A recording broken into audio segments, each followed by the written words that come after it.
See how many years I can go Before that gets to you. Okay, you're all set. All right. Yeah. All right. Good evening, everyone. We opened the meeting at 6:30. We had a short non-public with a potential new hire for the town, which brings us to the Forester Rolls Authority's contract discussion. I sent you guys an email that town council had provided us on the Forester agreement. Basically, I guess if you guys all read it, it says that the CC has the authority to manage the town forest, but that, of course, is not defined. It's also clear that the CC cannot expend any money to do that without a town vote. But who has the authority to sign a contract that binds the town? Generally, it's only the BOS. So ideally, this is a three-pronged approach. The CC would send out RFPs. It would open them in public, review them, choose one, then recommend that the BOS contract with that person or firm. The BOS would then review the proposed contract, and if it finds it acceptable, sign it, contingent upon town meeting vote to authorize the expenditure of the money from the forestry fund. The open question is whether if the CC signs a contract with the forester, is the town bound by that contract? Again, subject to town meeting. I believe a court would hold that contracting a forest likely falls with the CC's authority to manage the town forest, but I'm entirely comfortable arguing that it should not. I think what she's after is the same thing you do when you hire people. You let the department heads or committee items, those people go through the RFP and the bid process and then Right. recommend. Right. Yep. In terms of the authorization, we did have this on the warrant article earlier in the year. correct? Yep, every year it shows up for the expenditure is- of, is correct, definitely- $30,000. Mm-hmm. Right. But I think it streamlines to have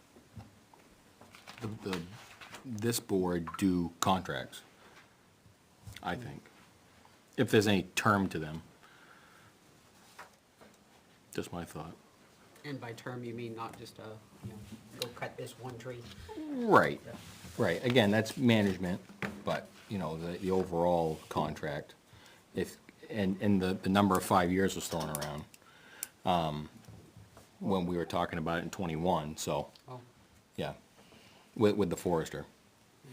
So, in particular anyways. No, I don't think we found any, we didn't find the contract that he had signed back a dozen years ago anywhere. No, we never did. We never found that contract. So, but again, there was changes made to it, then, this isn't '21, changes were made to it after we had approved it, and then it came back and it sat. Didn't go anywhere, so. Now here we are again. Mr. Najar supplied us with a signed copy from the forester. But back from 2021? No, it was recent. It was recent. Yeah, it was a recent The signature. last Yeah, 3 months, maybe, 2 or 3 yeah, months. it was a recent signature. Right. I think your idea is consistency. Yeah, that's Consistency, consistency, sorry. right? That's where I was at with it. Again, just because of there was talk of the 5-year term. So, So do we know what's actually in the contract? So there's Is been it a just couple a of changes, it's one been year or- crossed through. I see there's, the top of the page, all of a sudden, we're not gonna do the timber sales prospectus preparation, solicitation bids, so I'm not sure how that's gonna work. And it's been crossed through and signed off by the gentleman. That's really the only thing that he looks Did- like has changed. did conservation meet with the forester to discuss this contract? Nope, they have not. Not that, none. Received by Not- email. Yeah, Okay. yeah, I haven't seen him since the last time he was in here in this meeting, POS meeting, I Okay. think. All right. There also hasn't been an RFP. Right. We've talked about RFPs. Correct. Did we do an RFP in '21? I didn't think so. I didn't think we did. Okay. Anything to say on it, or? I think it's at least worth having the Conservation Commission originate the contract language. I don't think that this board should take on everything like that. I do understand wanting to approve it at the end, and offer suggestions, but I don't think we should take on everything from scratch. I would rather see them come up with, here's what we're looking for, and then we can say yea or nay. Yeah, that's, I think that would be the best. They are responsible for the timber, the foresting, so they would know best on what to put in the contract, what not to put in the contract, et cetera. So, so personally, I'd like to see them get together with the forester as a board and, you know, obviously something was removed, why was it removed, and have that discussion as the Conservation Commission. Maybe there's a good reason, I don't know.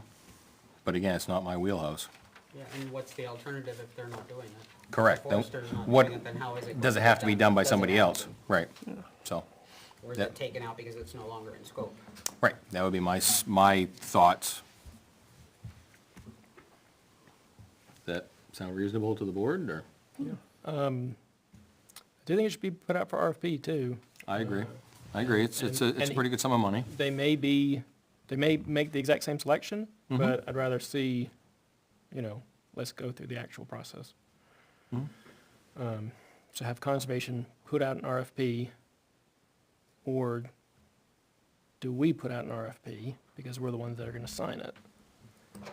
If that's the path we're gonna end up taking, which, Well, that's a good question, I don't know. I think it would be similar to your bid. I mean, you would put out the RFP and have them come in here and open them at your meeting.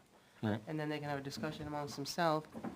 It may take a meeting or more than one meeting. Yeah, Have that discussion as to who they want to recommend and then send it to us. Right, so conservation would put it out, Yeah. right. yeah. And They just would hash out the just things would contract, come what here, they want. Open at their meeting. Same as Jay would put out paving.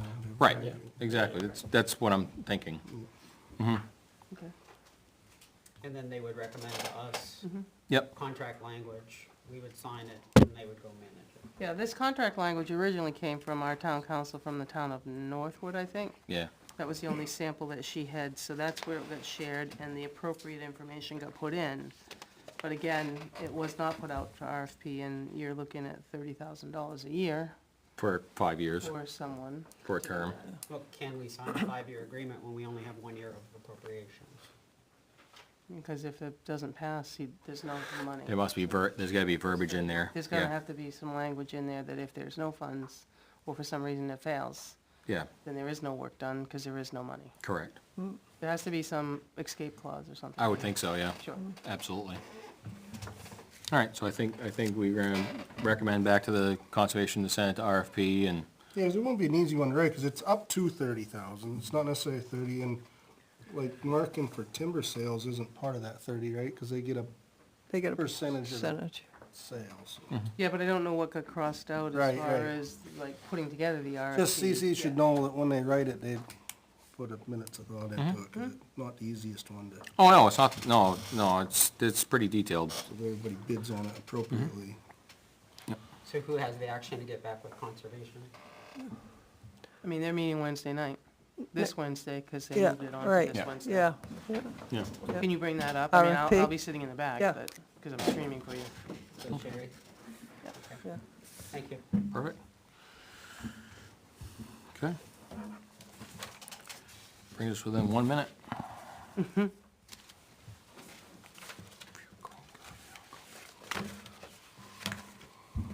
I don't think you can do J in 1 minute. No, I don't think so.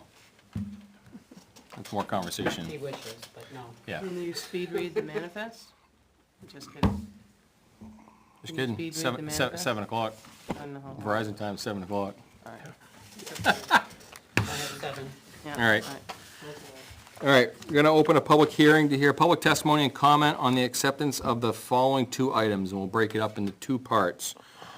The first part will be acceptance of the grant from the state of New Hampshire Department of Justice in the amount of $81,496.10 to be used to purchase one fully outfitted Tahoe to be used for command purposes. And then we will talk about, after that, we will talk about receiving an anticipated revenue of $77,651.55 from Primex for an insurance claim on a DPW truck. So, Chief Moore. So just, I'll keep it simple. The grant vehicle is to be a replacement vehicle for vehicle one, which is currently in use as a command vehicle. It's a 2013 Ford Explorer with 135,000 miles on it, over that. If approved, vehicle one, the old one, the Ford Explorer, would be sent to auction. This is not a vehicle being added to the fleet. There is no impact to the maintenance or repair funding currently allocated, as the new vehicle would just take over the funding for the old vehicle. If there are any other questions, more than happy to answer them. What is the projected lifespan of this vehicle? 12 years, because it's a command vehicle. Okay. And how much longer is that than normal vehicle? Patrol vehicles, I try to keep them for 6 years on the plan. I gotta get one vehicle a year to be able to do that. So it's double. Yes, Okay. Do you know, is it gonna be a 2023 or 24? 23. Okay. We already And have that's the the same one specs we on have the vehicle. now, and that's the Correct. same body and everything we've talked about. Internals can swap between them if we need to, radios. So there'll be a different box, everything will be the same except for the command box in the back. For instance, there's a pull-out desk with an overlay board where I can slide a map underneath and then use a grease pencil to write it up. A couple whiteboards on the side and extra radio, because we have a tactical and an administrative channel. Administrative handles the staging area if we actually have an incident, so. Little setup in the back is different, but everything up front has a computer, has the radar, has a prisoner area, all that's the same. And this amount covers all of that. Yep. And we, in the past, we've had vehicle maintenance issues where car one was the only car we had. This was, I think it was a little bit before you. No, No, that was with you. yeah. It was like down, it was like down to one It was one or two charger. earlier this year. Yeah, one charger and the, so in what I'm gathering, it could be used Yes. as a patrol vehicle. It can't be assigned there for 6 years, because of how we wrote up the grant. So it has to be as a commit, but yeah, if we're short, obviously patrol is our backbone. Right. It goes in patrol so the guys can Okay. use it. So it can be used as a full, Yes. fully equipped. Yeah. It Will just it, can't be assigned there. will it have the one-seat petition like the other Yes. Tahoes have? Okay. Yes. Everything except that The back back section. compartment is the same. Okay. And other than routine maintenance, is there any cost to the town for the vehicle? No. None at all? For Everything's in the vehicle or grant. outfitting or anything? Yeah, everything I wrote up in the grant. Because of the Department of Highway Safety grant, I got a radar unit, which will actually go in this vehicle, which will save a little bit on the other vehicle. There's a little bit of swapping, but we won't go over the 81,000 and whatever it was. Okay. All right, and this is going to be, I guess what's the word I'm looking for? I want to say undercover, but there's going to be no visible light bar on the top. It's going to have the inside lights. Right. Slick top. Slick Called top, that's what I mean, top. yeah. We do that just because it snows up here. It lets us sweep off the vehicles easier. Okay. Yeah, it'll have graphics on them, be reflective graphics, but a little bit different from what we do now. Okay. Be black on black, and then, yeah, everything else is the same. Okay. All right. Any other questions for the chief? You've described previously, like the 3 circles of, like you get to a scene, Yep. and then, can you go over that again? So you got the hot zone, which is where the incident actually occurs, the warm zone, which is where the command vehicle will be, and then the outer zone, the cold zone, that's where your staging area and stuff is. And so, all the other vehicles we have, would they go in that hot zone? Warm zone. So they'd be initial responses, like, take for instance our shooting. Our shooting was at this location, before the shooting occurred, 2 vehicles, patrol, pulled up in front of the house. Once the shooting occurred, those vehicles are locked in. We can't use them, so they're out of service for us, because they're part of the crime scene. Okay. And that's considered the hot zone? Yes, yeah, it's where the accident, Or the command vehicle be coming in later, it's not in the hot zone. yeah. That'd be the warm zone? Yes, plan. warm And then zone. the other zone was what? Cold, Hot, yeah, Oh, cold. yes. cold Yeah, zone's on the outside. Staging. Right, yeah, staging is outside of Okay. that. So you said the maintenance, we will be assuming the maintenance, but it will be replacing the 2013 Ford Explorer maintenance. Do you expect, what's the difference in that cost, do you expect? Well, vehicle one currently is an old vehicle, so we're having to repair it. Like, the transmission's probably getting ready to go. It's got rusted areas that if we kept it, it'd have to be replaced. Really, the seatbelt's broken, and I should have fixed that a while ago, just the cover. I mean, it still locks me in. So what's your annual allowance for that vehicle right now? So What I do you have 10 budgeted for it. I have 10,000 in the maintenance line and 10,000 repair line divided up by 7 vehicles. I think it's 1666 per vehicle. All 4 of my Dodges are over their allotted amount currently. But I just looked at the Dodges, the 2017 Dodges, they were in excess of 3,200 each with, and that was just at the end of September, so that's after 3 quarters, with still Do more repairs tires come coming. out of either one of those lines? They come out of, maintenance and tires are on one line. All the repairs are on the other line. Only reason I asked it would seem as though a newer vehicle would decrease the maintenance line, but it's only $16.50 a year. Tires come out of that.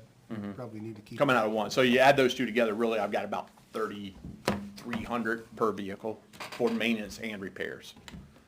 Okay. Like But- my current Tahoes are fine, they're under that. It's just when you keep vehicles beyond their life cycle, obviously the maintenance costs, and you know, Yep. I think, you'd be the prime example for that. Now, this comes with the standard police warranties as Yes. far as 5-year, 100,000 or whatever? Yep. It's Okay. not bumper to bumper, I wanna say it's transmission. Drivetrain, engine, powertrain or whatever? Yeah, correct. Usually- What we got with the other Tahoes. Okay. What's the next vehicle you're gonna replace? After this one, CIP. patrol, it's patrol. And what yeah. year is that, the oldest one? Yeah, we'll have to look at which one's having the most trouble. There's, I mean, like I said, all 3 of our 2017 Dodges are getting up there. We'd have to break it down, what we replaced in which one, the most recent, what we think, what's got the shortest life cycle, and then that one would go. Okay. Because they're all about the same mileage. All of them are over 100,000. Any other questions? The vehicle that you're going to replace, you're gonna send to auction, Yes. and that's part of this whole No, that, scenario, or is that sometime in the future? yeah, it's part of the scenario. As soon as we do that, then once it goes to auction, whatever funding we get goes to General the fund. general fund, correct. I wouldn't expect much. Be surprised, they actually Yeah. pulled some pretty good numbers. Oh, that Taurus this got spring. $800. That wouldn't surprise There me. you go, yeah. So, all right, any other questions? Not for me? Yeah. So, back to the graphics, it's gonna be like I guess they call it the State Police Ghost Cruiser, does that Yes. sound right? Ghost graphics, Okay, but that's what it's gonna correct. mirror? Okay. Yes. Okay. Reflective, you can still see it. But since it's parked in my house, it's a safety aspect. Okay. All right. Anything else for the chief? Okay. For that one. We're not done yet. Not done yet. All right. We'll hear from the public.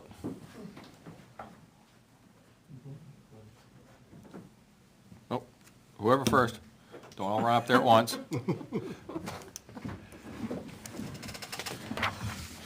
Frank Campana. That was gonna be one of my questions, about how is it gonna be marked, I knew that. okay? I think that's a sneaky way of getting around a marked car. It's gonna be taken home by somebody who doesn't want anybody in public to know where he lives. If he doesn't want anybody to know where he lives, use his personal car, go back and forth to work. So I think the selectmen, as a courtesy to the public and being transparent, if that's what the term is, ghost, I've seen police black state cars with that type of marking on it, and you really have to look at it. Look for it, all right? Unless you can't happen to catch the reflection just right. That's cheating, all right? So you should require some type of obvious markings on it. And I don't care where the car goes, if it's gonna go home with them, that's okay, that's fine, all right?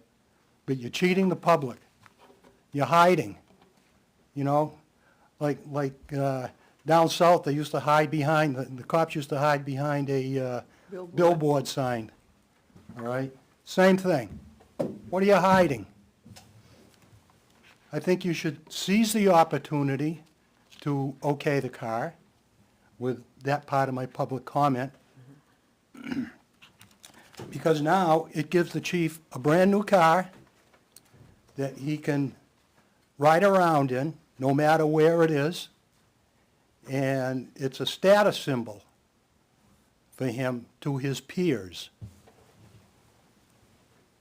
That's the way I view it. I understand it has a purpose, but it's not the one and only purpose, my point of view. And this is the current, you haven't had a presentation yet, but this is his current CIP presentation. And car one, I think it's car 1 through 7, command vehicle. 2009, he's going to replace it. Well, actually, he's not going to replace, he's going to replace this car. He's going to keep it, it's going to be, what's the term, reassigned, RA, Command 2. So now he's going to look for 2 cars, if he's still here, all right? And he's going to have, he has a 2029 Tahoe listed. He's going to get another new car. What's more important to this town? A new car in 5 years for the police chief when we need cruisers? And the Department of Justice, I don't know if the selectmen asked or if it was volunteered. The Department of Justice, do they offer patrol vehicles? I don't know. Let's say they do, then what's more important? A patrol vehicle to the town? I mean, you've heard it many times, you heard it a little bit tonight, you'll hear it again in presentations leading up to March, that the charges are, falling apart. I'll use that term. So what's more important to the town, a patrol car or a brand-new car for the police chief? You could probably guess my answer to that. So, but seize the opportunity, and the police chief will be successful in getting a brand-new car.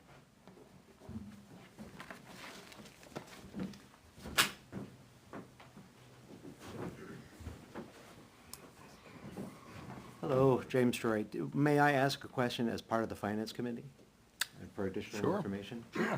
Just to clarify, this is going to fully fund it. There's not going to be any additional liabilities to the town when this is Fully funded. fully funded. Okay. Is there opportunities for additional, next year to do this again? Not through this grant, we'll have to see what's out there, but we are watching grants, obviously. All right, great. Thank you.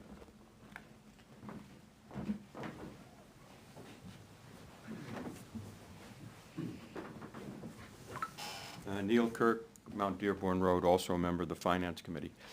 Could this vehicle under the grant be used for online for the line officers as to replace one of the vehicles that needs replacing?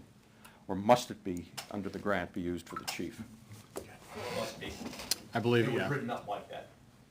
Could the chief, could you have written it up differently? No. I can tell you how the grant was structured.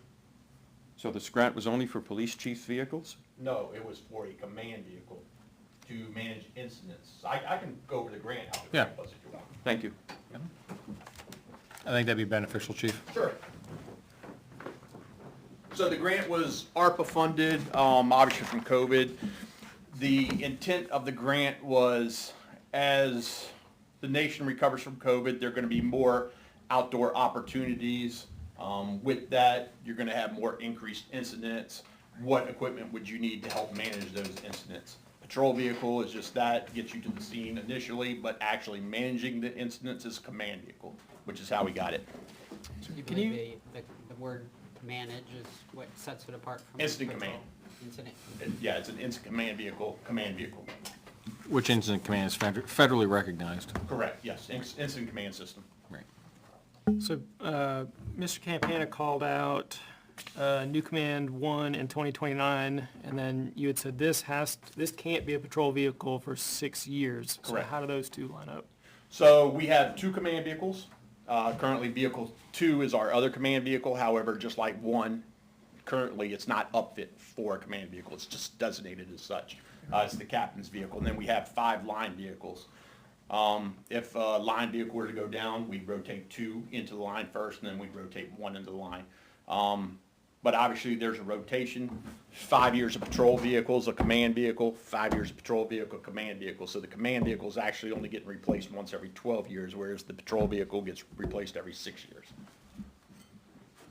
Because we don't, when we rotate 1 out for a command, we still keep it. It still has another 6 years of service. So this one that you want as command vehicle 1, Yep. 6 years from now, you would ask that it become command 2 and a new command 1. Correct. And that is the 2029 that he was referencing, right? Yeah, that was, I don't have 6 to years keep out. track of it. That was what the year was. Yep. But yeah, it's several years away before that rotation comes into play. Yes. It was also that CIP, we hadn't had a decision yet from the grant. Right. So it was done prior to. So that's why it says what it says when and CIP finished, and then he got his award. The sheet that Mr. Campana would It's- still be It's what you correct. sent me today, Yeah, yeah. But That's that still was, correct. that was presented prior to being approved. yes, correct. What other options do we have for markings and decals and whatnot? Because I thought when we talked about this last time, there were the 2 ends of the spectrum and 1 in the middle. So unmarked totally is what I came to this town with. Okay. Yeah, okay. So I'm kind of giving a middle ground Yeah, to put that's what it black was. and black with reflective on there. Okay. And what's the reason for that? Safety. I can show you incidents where officers have been targeted at their house. Close. Neighboring communities within the past couple of years, as a matter of fact. One of our officers was targeted at his house, Captain Hebert, a few years ago. So, 4 guys got out in masks at his house, and they saw him coming with a gun and they ran. Happens. All right. Anybody else for the podium? Dick?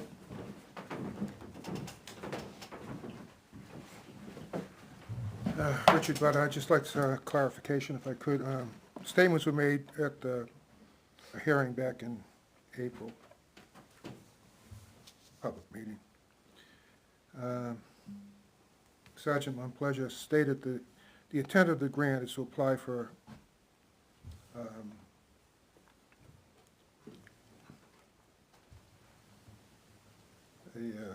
apply for everything that they would need in this vehicle. And it would also be a secondary patrol vehicle. I'm a little unclear now. It sounded like the chief said that you can't use it as a patrol vehicle for 6 years. It can't be assigned. Huh? It can't be assigned, but earlier this year, we were down to 1 vehicle, and we put 1 back into the rotation just because that's all we had. Obviously, we can do that, but we couldn't assign one to one of our primary 5 patrol vehicles. But obviously, if we need it, patrol is our backbone, we're gonna put it in patrol, so guys can still answer. We can backfill with it, Correct, but we can't put it as primary. correct. Okay. And the vehicle is gonna be the chief's personal vehicle? Take home. It's gonna, okay. But I don't use it exclusively. We use it for training, for court, what have you. Yeah, just, and from a practical standpoint, on a critical incident, I guess. You have a captain and you have sergeants that assume, could take command of a situation. They don't have access to the command vehicle. Which is why we have 2. 1 stays at the station. Okay, where's the second one then? Second one is vehicle 2, which is the Dodge. Well, it was also stated that, you're saying that Explorer is a command vehicle. Has it Correct. ever been used as a command vehicle? Yes. Chief, can I have you come up and sit next to Naomi so that you're on the microphone? Yeah, so unfortunately, and where we actually have had multiple critical incidents, obviously our shooting 30 days after I first got here, we just had our pipe bomber in town. We've had 2 fatal accidents in town. All those would be instant command. But it stated previously that it was never used as a command vehicle because it's not equipped as a command vehicle. I'm assuming- It's, if we were to, we make the best with what we can. Is it upfit as a command vehicle? No. It So doesn't. any of the vehicles you have down there could be a command vehicle in that sense. We would make use of it, but it's not upfit. For instance, fire trucks, we could just fill up some water balloons and take them to the fire and throw it at fire, but what makes us more effective? Having the tools we need to, I'm just yeah. saying, from today's Sure. statements that you made, that we're replacing a command vehicle. Yes. It's assigned as a command vehicle. In name only, right? Correct. Yes, in name only, it's a command Second vehicle. command vehicle, the captain's vehicle, is in name only, right? It's more upfitted than Vehicle 1. That one actually has the computer and it has a bunch of equipment in the trunk. Would it have it does not have an ICS board, management board in it. The thing that irritates me about this, I mean, this is not the first time it's come up. It came up for vote in 2000, and it was a command vehicle and a police vehicle. And they were rejected overwhelmingly by the voters in 2000. And since 2000, he's gotten 2 upgraded vehicles, the Tahoe. 2000 or 2020? Yeah, 2020. I was gonna say, Yeah. just wanna make sure we're talking the same timeline here. Yeah, 2020. Owe that to age, I guess. And we have a fleet of 5 patrol vehicles. And 3 of them are, we'll get some, long in the tooth. Patrol vehicle 3 has got 254,000 miles. 4's got 245, and 5's got 186,000 miles, engine miles, I should say. And I would just shrug my shoulders on this being a command vehicle, because I think the number of times we need it is going to be few and far between, at least I hope so. And I don't think there are that many situations that, as you described, the different zones that would have applied in Ware. I know there are incidents in Ware, but it seems like a command vehicle is like would be kind of overkill because you're probably supervising your own people at that point.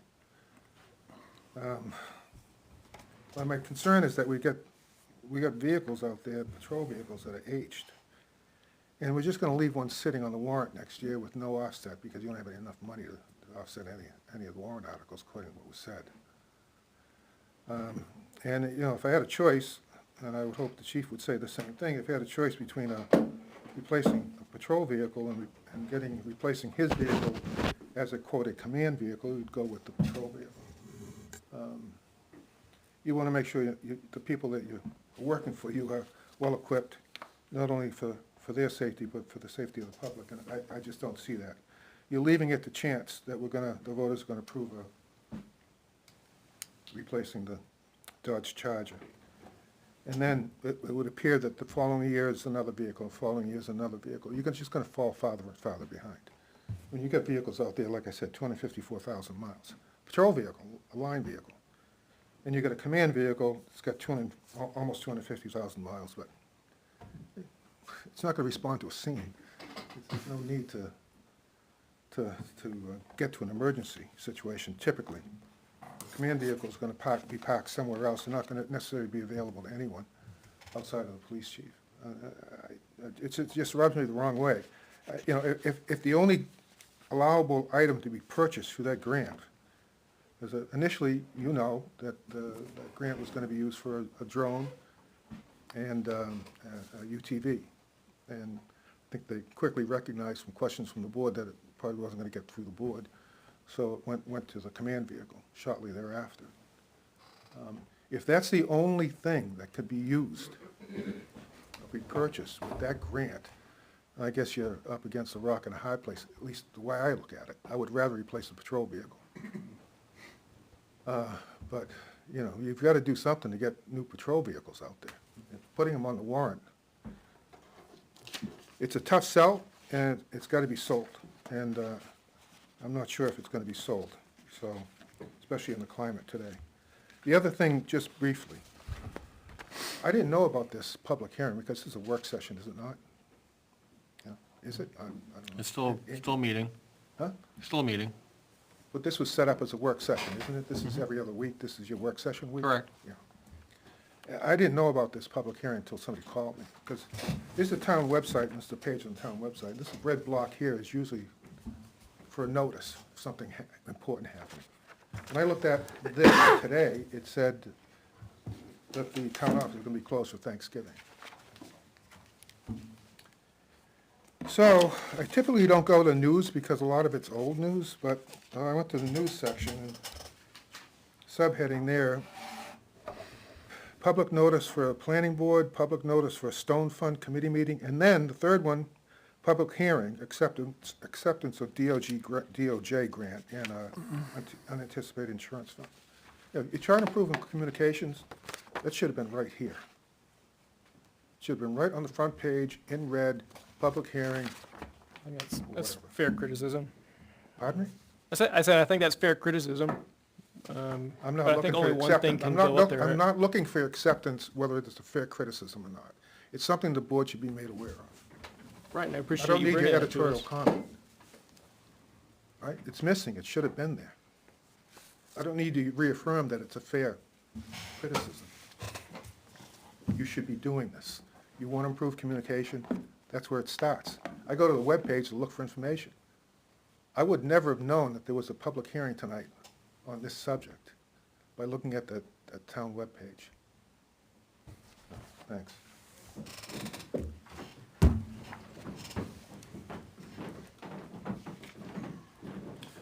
Good evening, Brent Dickinson, 45 Dells Way. I had a question and then a couple of comments, if I could ask a question of the chief. How'd you know about this grant? Believe Sergeant Montplaisir brought it to our attention. He had got it from Hillsborough. So you and your crew are actively seeking out options. Correct. To do with what the tax base won't allow you to do. Sure. Yeah, total, we just added it up. We've obtained about $135,000 worth of grants this year. So the effort's definitely there. No one else in the municipal system is doing that for you or for the taxpayers. Correct. We don't have a grant manager. I appreciate your efforts. Appreciate it. So a couple of comments to go along with this. I'm totally for it. And going forward, I would encourage you to get all Tahoes, considering the climate we live in. And they take a beating.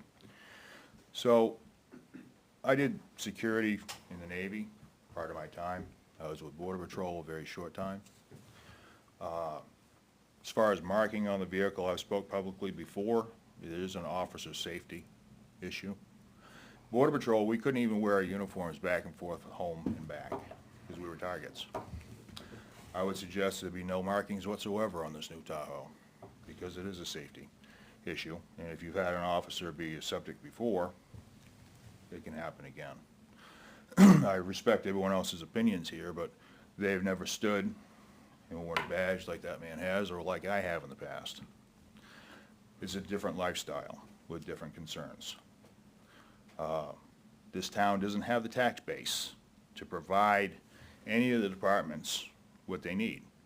None of the Board of Selectmen, planning, zoning, school, excuse me, there's no interdepartmental cooperation or discussion on how to improve the tax base of this town. The man's doing what he can with what he got. Benji, you were doing the same thing, piecing everything together. And moving forward, maybe instead of criticizing or worrying about what's marked on a vehicle, we all get together and try to get some resources together. So we don't have to hodgepodge and beg for grants. And the problem with the grants is, questions came up. What's it used for? Why can't we use it for this? Well, you're taking money from the government with conditions instead of having a tax base that allows us to say, Chief, go get 3, outfit them. And as far as, I hope we don't need them, but if it's your family that does need it, all of a sudden, tables turn, that can turn in the drop of a dime. So I'm all for it. I applaud Chief's effort. All the officers down there put forth an effort that they're probably not getting paid for, and at least I appreciate it. Thank you.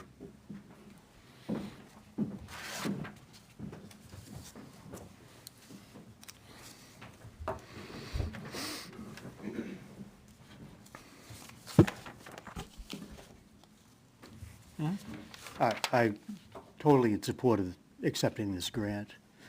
I don't think we can look at the town and say we don't need a control our vehicle. I mean, if you look at what's happening in the world today, and it can come to Ware as quickly as it came to Lewiston, Maine, you know, to have something that's a tragedy to the town, where you need to have a command vehicle, where you need to take control of a total situation. I think in previous presentations that where the chief has explained the need for this, either at CIP or at Finance Committee, he's talked about the school situation. And again, we don't know. I mean, God, we hope it won't happen, but we don't know what will happen in our schools, whether it'll be a shooting situation, where we need all of our patrols involved, where we'll need help from the outside involved, and we'll need somebody to take command of that situation in a vehicle that's set up to take command of the situation. So this is a great opportunity to have this handed to us without it going on the tax roll. So I certainly 100% in favor of accepting this grant.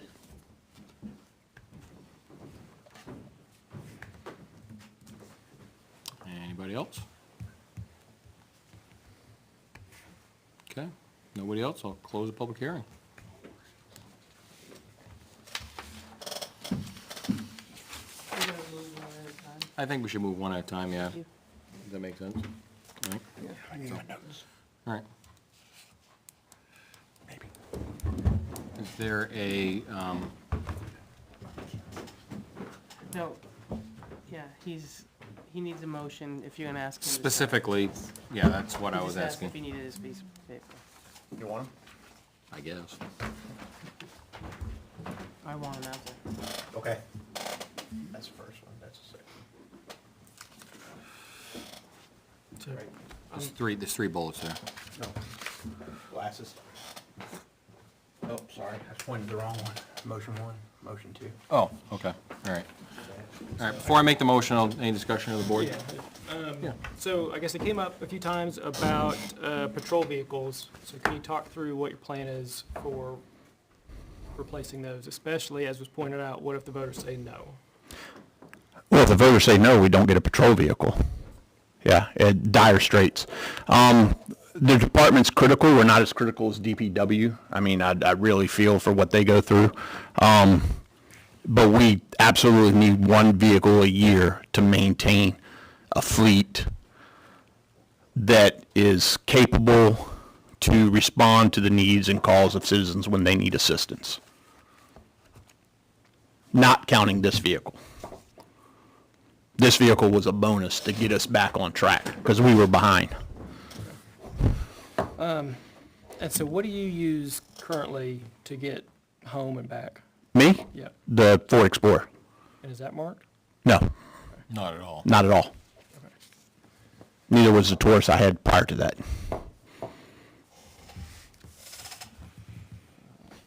Okay, sorry, I gotta write stuff down and That's fine. just double check everything here.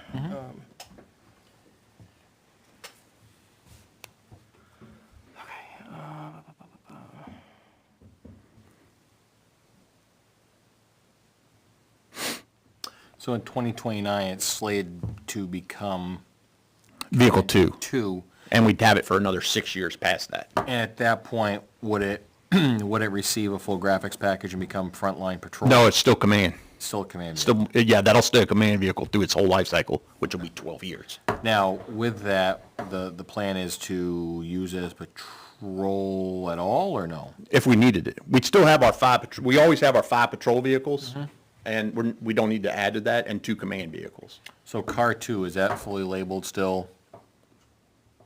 What do you mean fully labeled? Car two, you said car two right now is command two. Correct.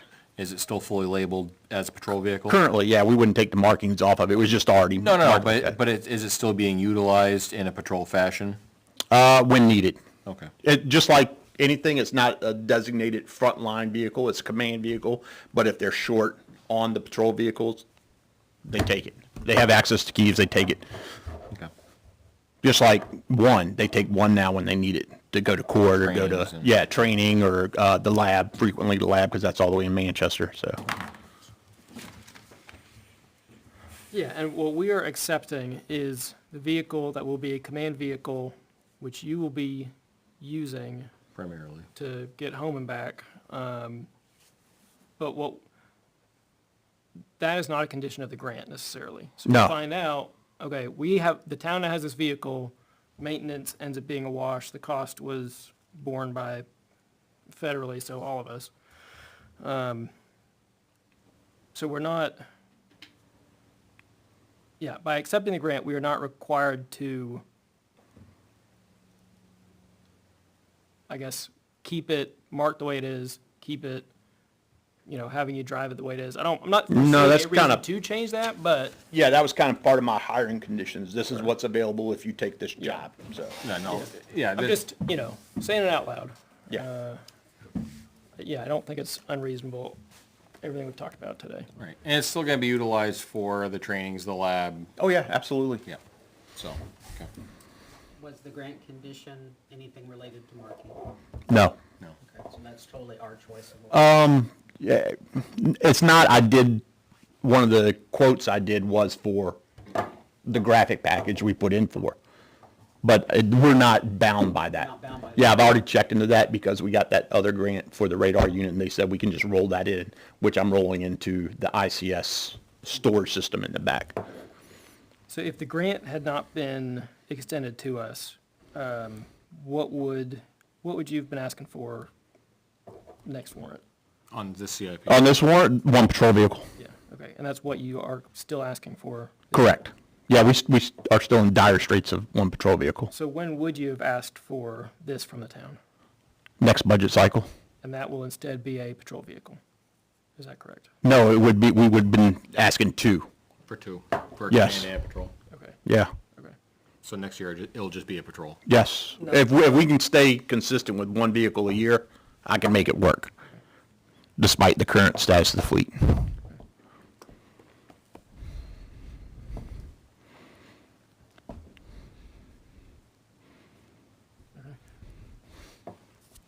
I'm happy. Okay. Anybody else, any discussion? Okay. All right, then I will make a motion to accept the New Hampshire Department of Justice ARPA municipalities grant funding of up to $81,496.10 for the purchase of a 2023 Chevrolet Tahoe, which will be upfit and used for incident command purposes. Is there a second? Second. Moved and seconded. All those in favor? Yes? Yes. Yes. Opposed? Abstentions? Want to read motion two? I think we can stop. I think you can stop here at two. Do you already know, Chief, when you'll be making that purchase? So I've got to, after this next motion, I've got to put the packet together, send it back to the Department of Justice. They do their final approvals, and this isn't my really realm, but I believe then they issue a grant award letter upon which Beth can issue purchase orders, and then I can actually start getting it.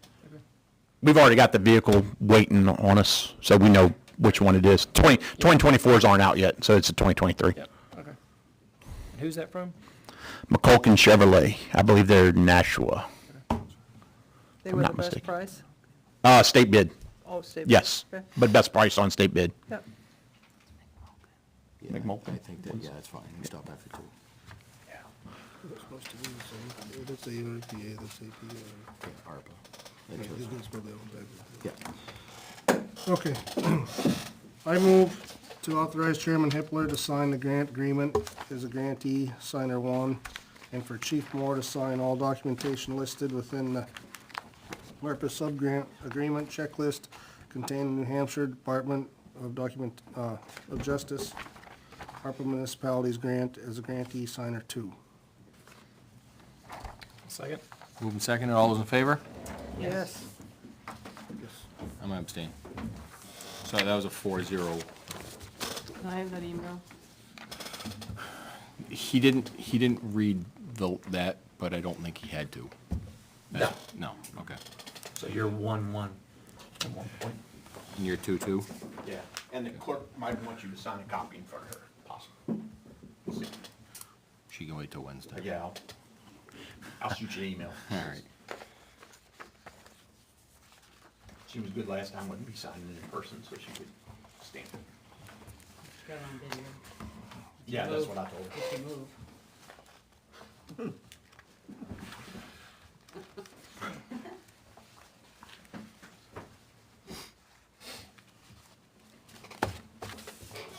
Thank you. I guess before we go to the next one, so with regards to the website, can we only have one header at a time in the, like, big In red? the red? Yeah. Yeah. And then was And the this? website, keep in mind, the website's not 100% having to be a place to put a public It's not hearing. required, but It's still got put in the newspaper, still got posted at 2 public places well before 14 days.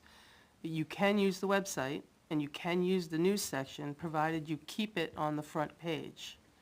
So as you post, it gets pushed down, so I have to bring back up to the top, and then 2 other things got posted, but there's only one little red line, and there's a option for one alert, is what it's called. It's called an alert for the home, for the Alert. homepage. News goes under the was news. this on the calendar, the town calendar on the Yeah, I website? changed it today, because I changed it from Veterans Day to Thanksgiving. No, That's what's oh, on no. the red Oh, alert. no, no, No, on no, the on the- calendar, when you go further down, the whole events calendar? calendar. Like you can This- click this on day count. by day what's going on. Yeah, there's a calendar at the bottom. I didn't put it there, but I had put it in the paper and posted it 2 public places. It kept it on the front page, which Yeah, is I'm, what my I'm not, requirement. I'm not saying we didn't meet like the minimum threshold, Sure. but what else? Going forward, I think, like I said, I think it's fair criticism. It also came out during the subscription service, if anybody has that or wants to sign Oh, up for it. the email It subscription? Came out that way as well. And it would have come out more than 2 weeks ago, because that's when we picked the day. Right. Okay. No, 'Cause there's I- only one thing allowed in the red. A lot of times you don't use the Sure. red. I Yeah. try to do that for closings or quick announcements. Yeah. Yeah, because that's something, I don't want to spend a ton of time on it, but I think, like, we've talked about doing minutes in February. But we have no way of keeping track of that. We don't The date- have the like a date per board se? calendar No. or what have you. So it's a bigger discussion, it's not what we're here to talk about right now, but I think if we had some way to keep track of things better as a board, as a community, so that stuff like that doesn't fall off, I think that, when we do have that discussion, I think what Mr. Butt brought up should be part of that conversation as well. I How- don't how can disagree, we but keep if you stuff? brought it up, every time I made sure it stayed on the front page. Unless you use your mobile app, I can't help. The mobile app sets up a little bit differently. But But if you get there's on your plenty of computer- screen on that site. There's plenty of screen real estate. We On can, the front you know, page. whether we have to move some links or whatever, if we, I mean, I think it's a WordPress website. We can hack it to pieces. Fair comment. All right. You're sitting there. Which, The MOU? No, we have public hearings. we have a public hearing Okay, scheduled so first. Good. That's it. I do have a brief note that Two-Way is looking at your proposals and they'll get us the answer by the end of the week. Thank you. Yes, sir. That's it. All right, so we will move into our second public hearing for the acceptance of unanticipated revenue in the amount of $77,651.55 from Primex for an insurance claim, and this was for the DPW truck, correct? Yes. Okay. Recognize Jason.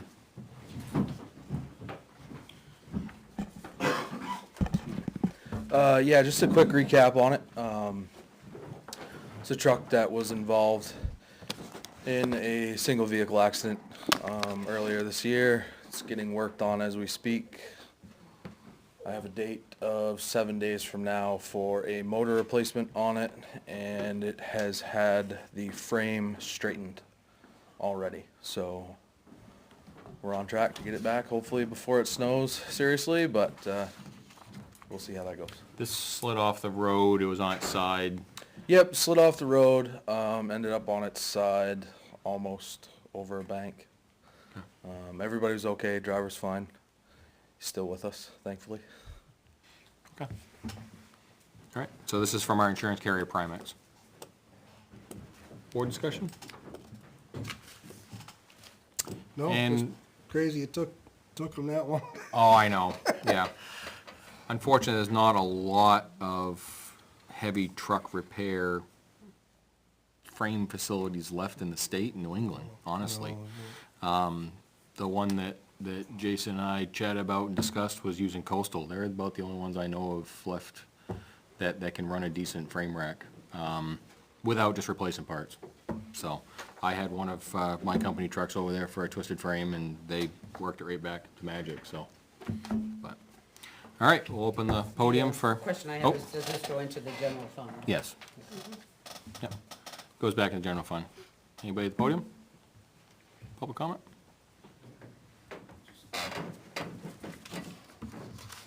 I may have misunderstood. Did we already, is the cost, the money that we're getting back is what it costs us to repair the vehicle?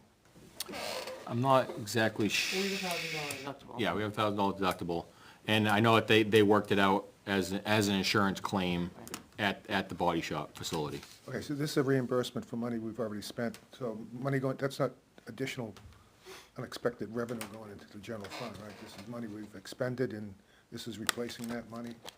Yes, Do we need a public hearing to accept that? because, Because of the amount. because of the amount. Huh? Because of the amount, Or is it threshold, a dollar amount, you have to, oh, there is, $5,000 is the limit. oh, okay. Yep. Thanks.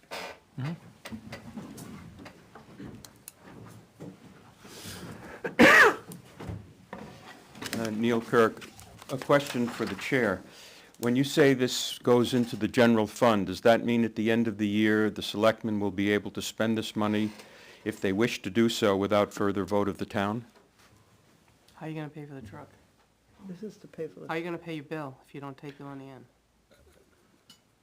This isn't. There's a lot of money in the budget that will not be expended for personnel that probably is enough to pay for the claim.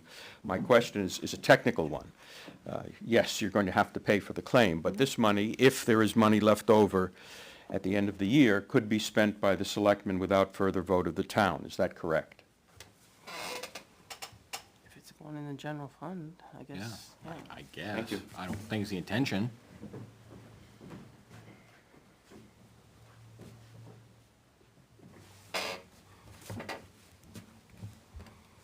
Anyone else? Brett? Brent Dickinson, Dell's Way. So I guess probably what people are thinking is, if the $70 grand is reimbursement for insurance, why wouldn't it go back to the town garage? Why is it going to general fund? Because that's the way that funds have to be expected, because it was unanticipated revenue. It was something we did not expect at the Right. town level, so it has to come back and go in the general fund by law. I think maybe that's what people are sitting back saying, going, well, why doesn't it go back down to the garage? Right. So, Yeah, Right. Thank you.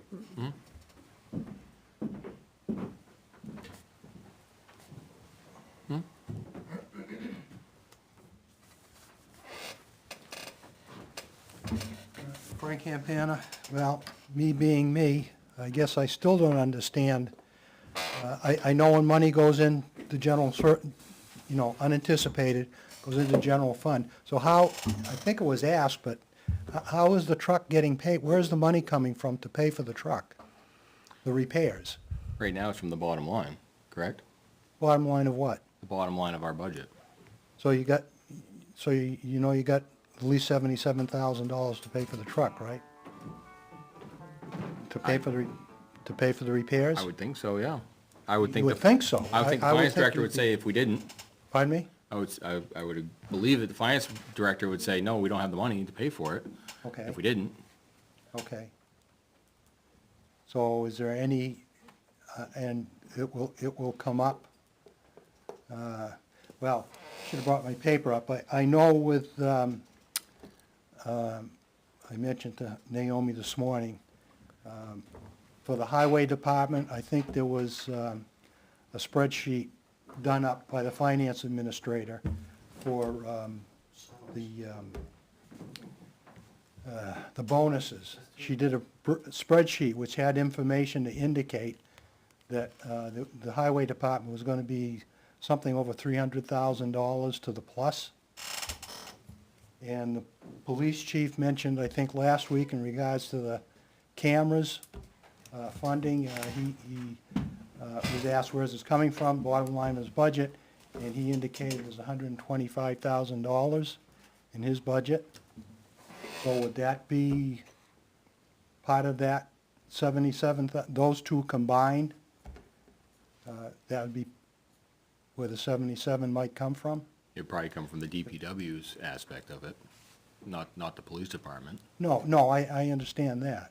I'm just saying overall. I mean, you guys are you're in charge of the overall budget, so you can take from departments and swap around if you needed to. So, but I wasn't indicating that you would do that.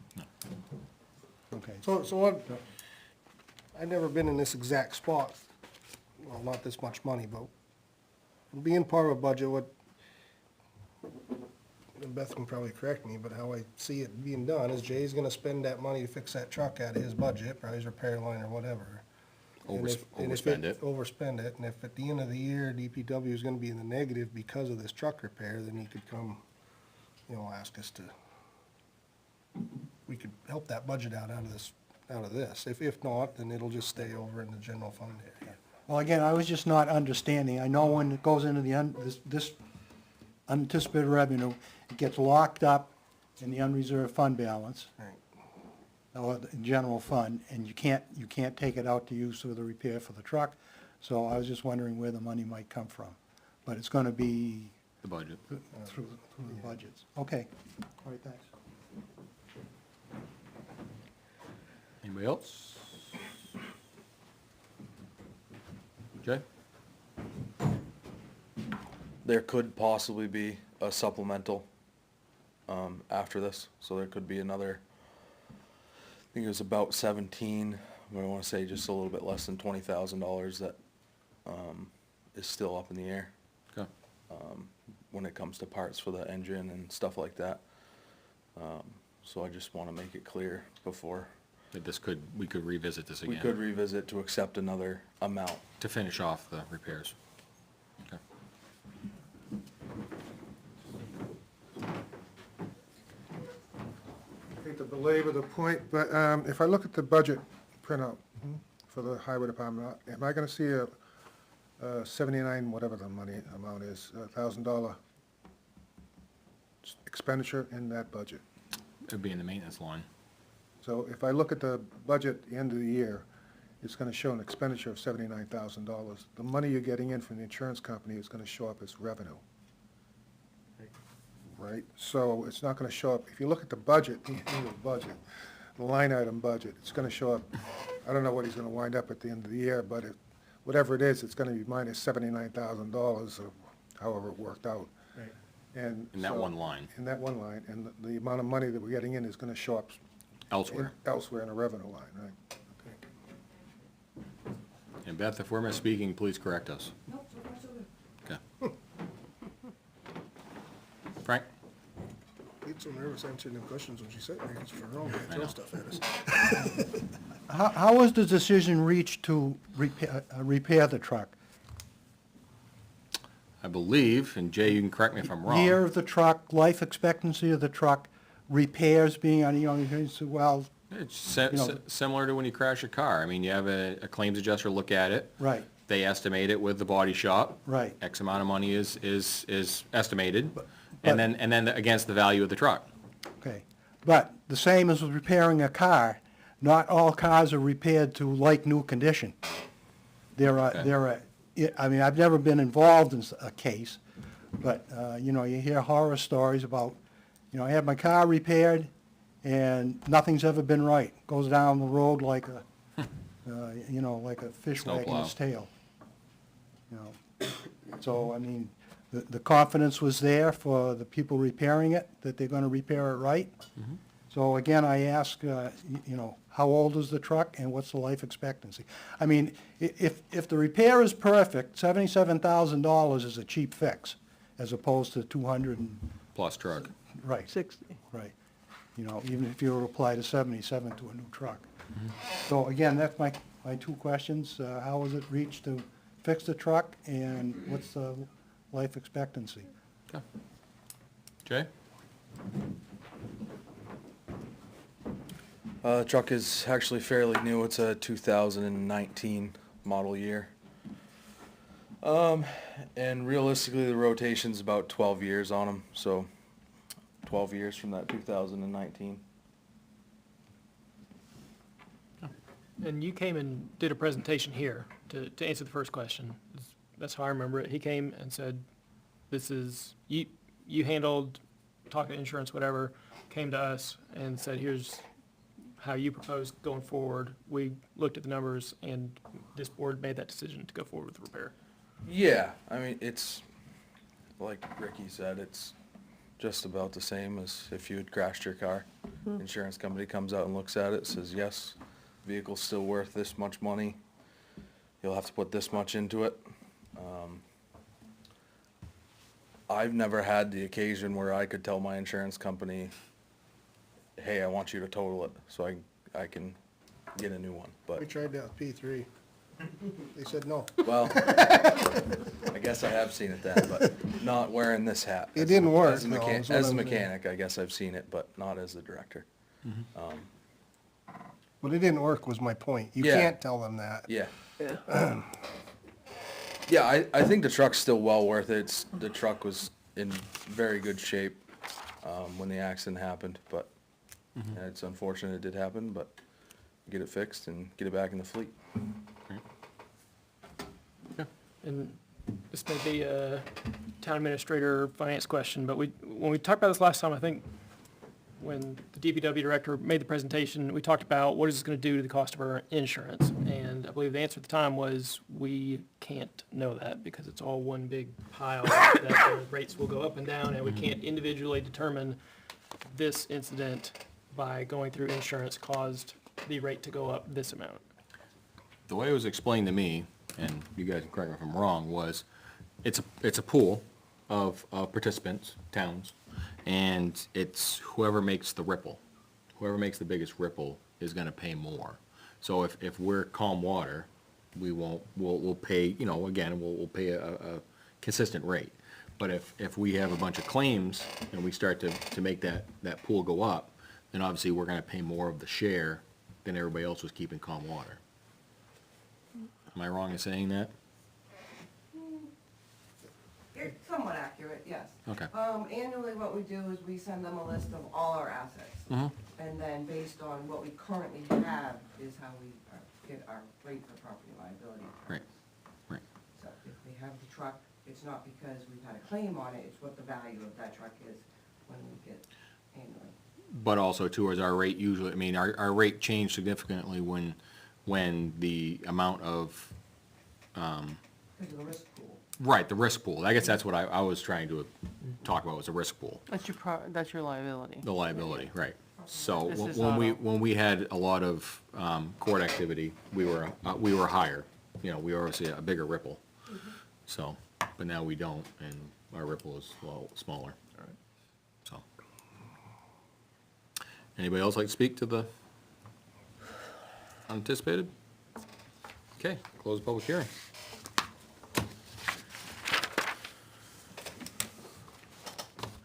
Jason, what truck was that again? T3. T3.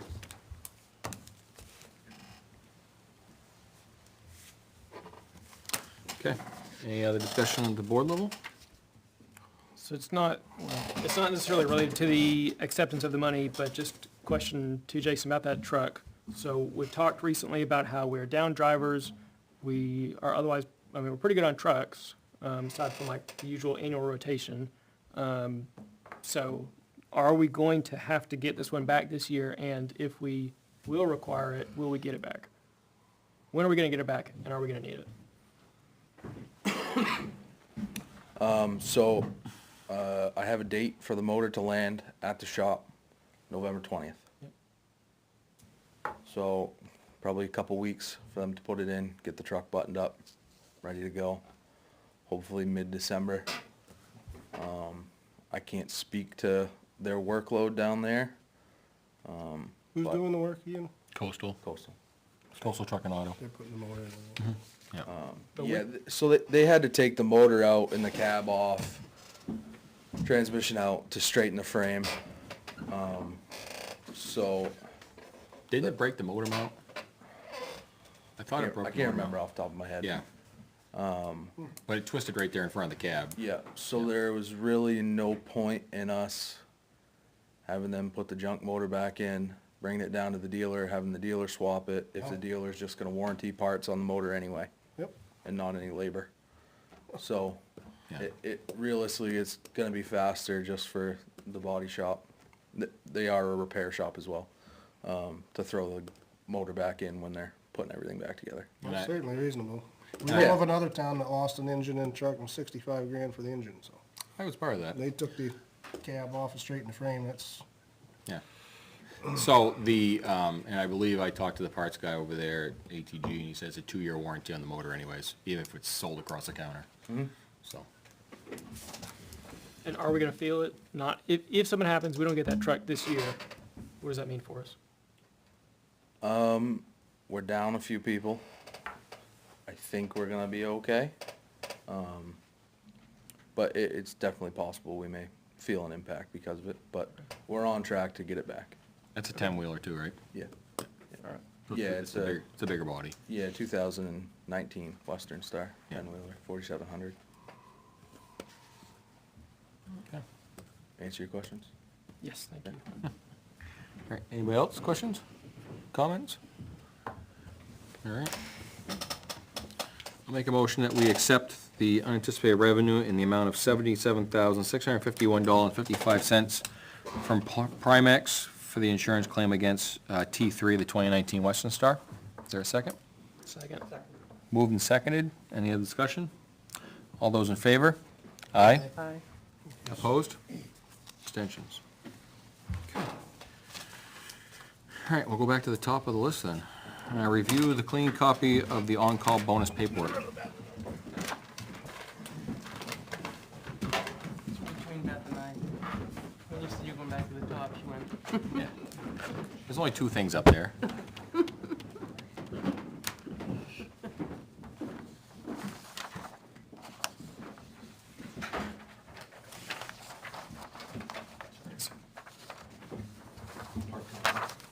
And full-time. Thank you.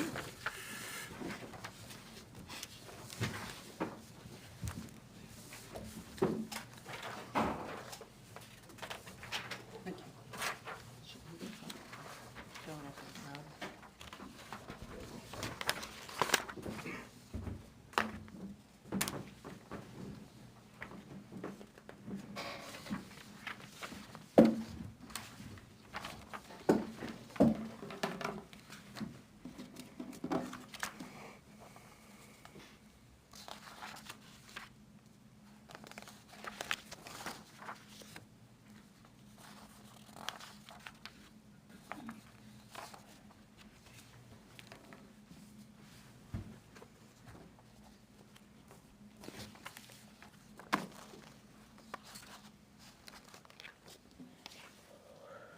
Were the part-timers slated to get the, oh, I can wait, wow.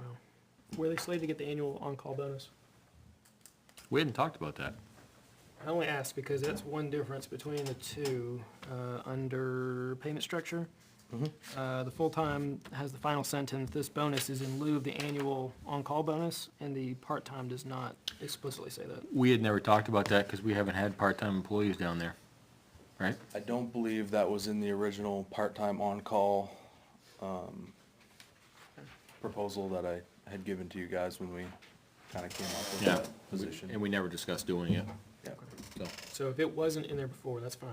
Yeah, I just don't want somebody to come that- surprise us. Yeah, that's and ask for correct. double money. It wasn't in the original. No, it wasn't in the original. Okay. I'll give Ben a minute to read these, he wasn't here last week. So, We talked about them part-timers having 8 hours. No. Didn't we have Oh, 8 hours? minimum. Minimum of 8 hours. That's not tied to this, That's not though. this one. yeah, they'll get paid their minimum 8, but if there's a storm, they get Okay. paid the bonus.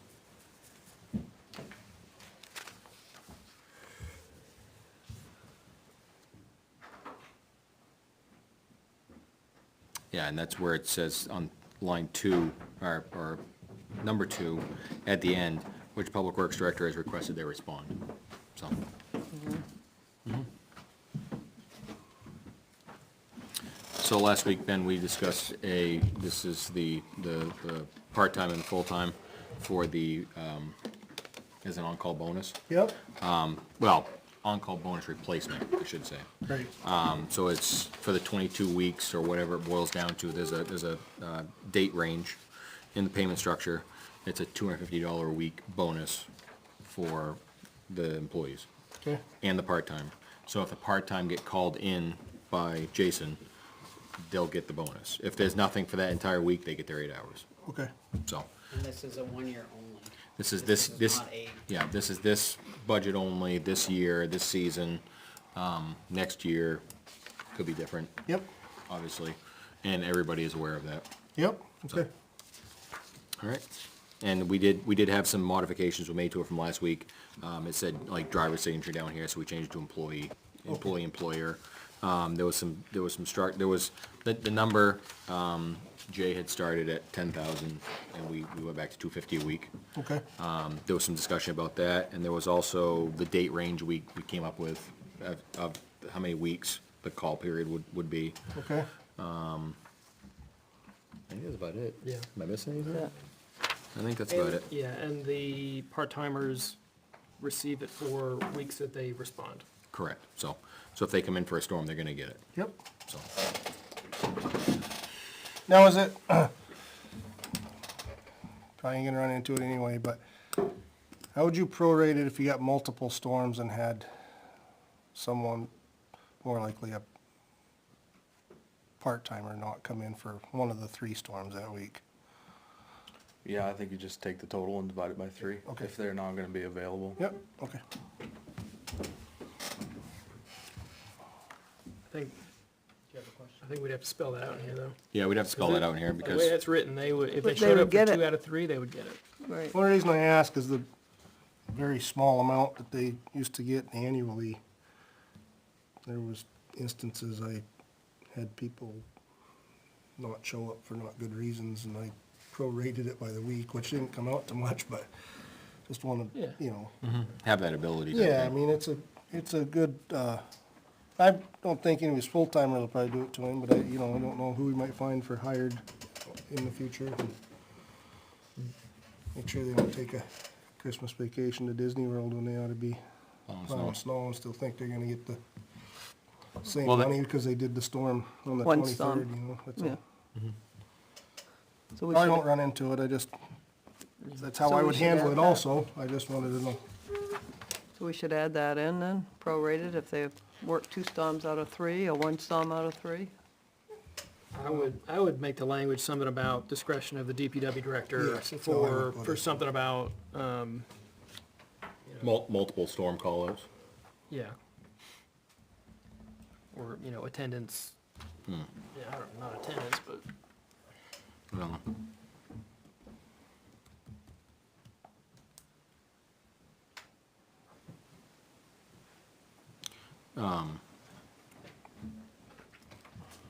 pay periods, only for those pay periods in which Public Works Director has requested they respond. failure to respond to a storm. Eligibility. Say again? Eligibility. Yeah, so I was gonna say, failure to respond to a storm may result in reduction of Bonus? bonus, On a prorated, at the discretion of the DPW director. okay. But I agree that it should be under eligibility. Yeah. Employee must perform their duties satisfactory. If they don't come in, it's not satisfactory. It's true. That's kind of the They catch-all. don't get it at all then, right? It's kind of the Don't worry catch-all. about prorating it. Yeah. That's Good kind of enough. catch-all. I like that. It's a good point. So then, to your hypothetical, if they show up for 2 out of 3 storms, we, well, but it's not. We haven't said he has discretion to change the numbers. Right. Okay. I mean, if you don't show I up, think if you don't show up, you don't get your bonus. Yeah, if you show up for 0, but if you show up for 2 out of 3, We're gonna give them 2/3. then the way I think it's written, it has to be either 0 or 250. Oh, I agree. It's either 0 or 250. I almost think, where it's a weekly stipend, more, so that happens when I think out loud, I guess, that holds their feet to the fire, show up the 3rd storm. Oh, absolutely. So then you don't get it at all, I guess. Then that just kinda takes that muddy water. what is- out of Right, it. because that's So- the problem. If you don't show up for the 1st, or if you show up for the 1st and then you don't show up for the 2nd, then you might as well not show up for the 3rd. That's So- not a good incentive. So let me ask you this, do you guys have a winter maintenance procedure or policy for the employees, for the plow drivers? This says you have to respond, have to be available? I mean, you're on call. That's, Is there something on paper? I believe. Yeah, I there don't is. remember how it reads, but yes. Okay, well, that would, to me, would be an employment policy and procedure. Is that document for the on-call period, or employment agreement, or job description that may not be on file? I don't know. Yeah, I think that's fine. I would just, whether it's failure to adhere or, failure to meet eligibility may result in reduction of bonus at the discretion of the DPW director, or of the Public Works Director. Define eligibility. Oh, but that's the title of section 3, Oh, eligibility. oh, So that's to catch the entire eligibility. okay.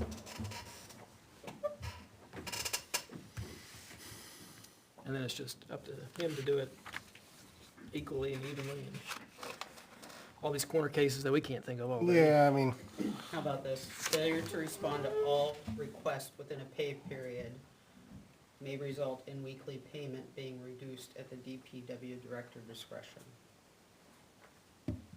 Yeah, that would catch it. Yeah. Failure to respond to all, yeah. Works. yeah, I don't. As long as it's put at his discretion, in case somebody's immediate family member dies, you can Right. kinda, Yeah. Yeah. you get 2 out of the 3, but mom dies, I would give him Right. $250. Yeah, I'm gonna say that's legit. But as Yeah. long as it says at his discretion, he can decide that. Right. Yeah. You just don't want Sound some, reasonable? just don't Fine want, with me. don't want somebody cherry picking. Certainly. Failure, This is after town aware, or is this yes, in number 3, second sentence, new sentence. new sentence? Failure to respond to all requests or call-in requests within a pay period may result in payment being reduced at the discretion of the DPW director. And we've used Public Works Director otherwise, like, Yeah, or just line that up. yeah, Public Whatever Works the official Director. title is. Yeah, Yeah. I like that. Okay. You wanna do the same thing for full-time? I think we probably should, to be the catch-all. Again, I agree, Ben, we're probably not gonna have, I don't believe, but, I think to blanket both would not hurt. So is that still, given the way that language was, is it still a call-in for a full-timer? Yeah, they still get called in. It's still called. Just making sure. I don't think it'll hurt on both of them. No, I mean, the question arises right from a past experience, and it was a full-timer at that time. and Right, A long time ago, it only happened once out of all the employees, so that's pretty good, but right, but, I want to have that in there, yeah, a little leverage As a for him catch-all. to make him get them in, that's all. right, so, all right, so add both of them, and are we? Sets expectations clearly. Yeah, right. exactly. So I think if that gets amended and added, are we good with this? Yes. Yes. Do we need to see it again? No. Sounds like it's already been done. There you go, see? So as soon as that's added, I think we're good. And when we talked about this last week, That's been last week. The thought was, we'll get this as clean as we could last week, and then you'd be able to start putting feelers out. How's that gone? Status quo. Status Yeah. quo. All right. The couple people that might have been interested were no longer interested. All right. Do we need any motion to allow Jason to sign this, or is he authorized to do so? I think he's, well, yeah, that's a good point. Do you feel comfortable explaining, did they give a reason why no longer? They didn't want to, or they weren't happy with the dollar amount? Yeah, dollar amount. Dollar amount. Okay. All right, I think we should probably, where it's more or less a contract, right? So, I think it's more or less a contract, to Yeah. Janice's point. Yep. So, I'll move that we allow the DPW director, or Public Works director, what do you want to be called? Public Works or DPW? 6 one, half dozen in the other. Public Works Director, to enter into the agreements for part-time seasonal drivers and full-time driver-operator bonus agreements approved by this board for all Public Works employees, full-time and part-time. Current and future. Okay, current and future, Just So, plow drivers, louder, yeah, not all employees. yeah, plow drivers. Can we offer an amendment that says it's only for this particular season? And only Yeah, for this the- season. For the dates of November 17th, 2023 through April 25th, 2024. That's satisfactory? All right, is there a second? Second. Moved and seconded, any more discussion? All those in favor? Oh, there's something there. I guess, oh, go ahead. I guess, Naomi, can you read it back, please? I thought you were writing it the down. motion? You think I write that fast? Okay. No. I tried to capture it, but I skipped words. Allow the DPW enter into agreements approved by this board, and then I was gonna put the title. Okay, you know, that was actually enough. So enter into agreement, do we need to specify and sign on behalf of the town? Yeah, I think yeah, we could do that. Just because I feel like every motion like that, we've always said, you know, authorize somebody to sign. Yeah, and authorize the Public Works Director to sign Sign. said agreement. Yep. Since we've already motioned that, we need to Amend it. motion the amendment. I'll make the amendment. Is it still seconded? Second. Second. I think it's great for the ones that are working down there now, and I don't know if the people that said they would have come for the more money really would have or not, but I just fear that it misses the point, because I did get told by someone that was considering it that he decided not to because the amount was lowered so much. And the point of doing this was to attract more people. The amount was lowered, it's actually a lot higher, it was $350. It was. But the Oh, but initial, the the initial initial- proposal was 10,000. Initial proposal. Yeah, the initial proposal from Jason was 10,000. So I'm not proposing a change, I just wanna, that person I actually didn't even know was Thinking about it? thinking about it. I seen him first time in a couple months this weekend, and so I just kinda wanna put that out there, that I think the purpose of this got missed. It's great for the guys that are working down there now, I'm happy for them. I think all the years of getting $250 for an entire year or whatever it was kind of a punch in the mouth, but I think we missed the whole reason for doing this. I don't think he's gonna get anybody for it. Our intention was that this was initially not strictly for retention, that it's a carrot to get new as well. That's what I'm saying, and 2 new people are not coming because it got cut so much, that's what I'm saying. I think it's great for retention incentives, but the purpose was to get new people in the door, and I think we missed it. Now, I don't know if those people were just saying it sounds great and whatever not, who knows, but that's what I got told by one. I don't know who the other person was. But, and anyway, you guys asked yourself last week, and a lot of thought got put into it, so I'm not trying to change, I just wanted to put that out, because I think that's gonna be said in the public, is that we did this and look, nobody came, but it's because it's a lot less, so. Anyway. Well, any other I would argue, I mean, they got- really, they I can guess I sta- would just second, I would back up what Janice was saying. We didn't, he could have proposed $50,000, and it would come down to the same point. Then the argument is not that we dropped $44,250. It's, we came up To that amount. almost 20 times what it is previously. Plus, part-timers are getting 35 an hour. They're not taking any benefits. with no Right, I benefits. know that, but they're still getting 35 an hour. I know, they're gonna walk away with $200 a week. I don't feel we came up any, I mean, because it's going back, I think that's something right in another budget cycle, but I don't see it as we came up. I see we got proposed a amount of money, and it was negotiated, and I think that's generous amount of money. It's too bad we couldn't entice somebody for that, and just, I wanted my point to be that that's what I'd heard from one of the individuals.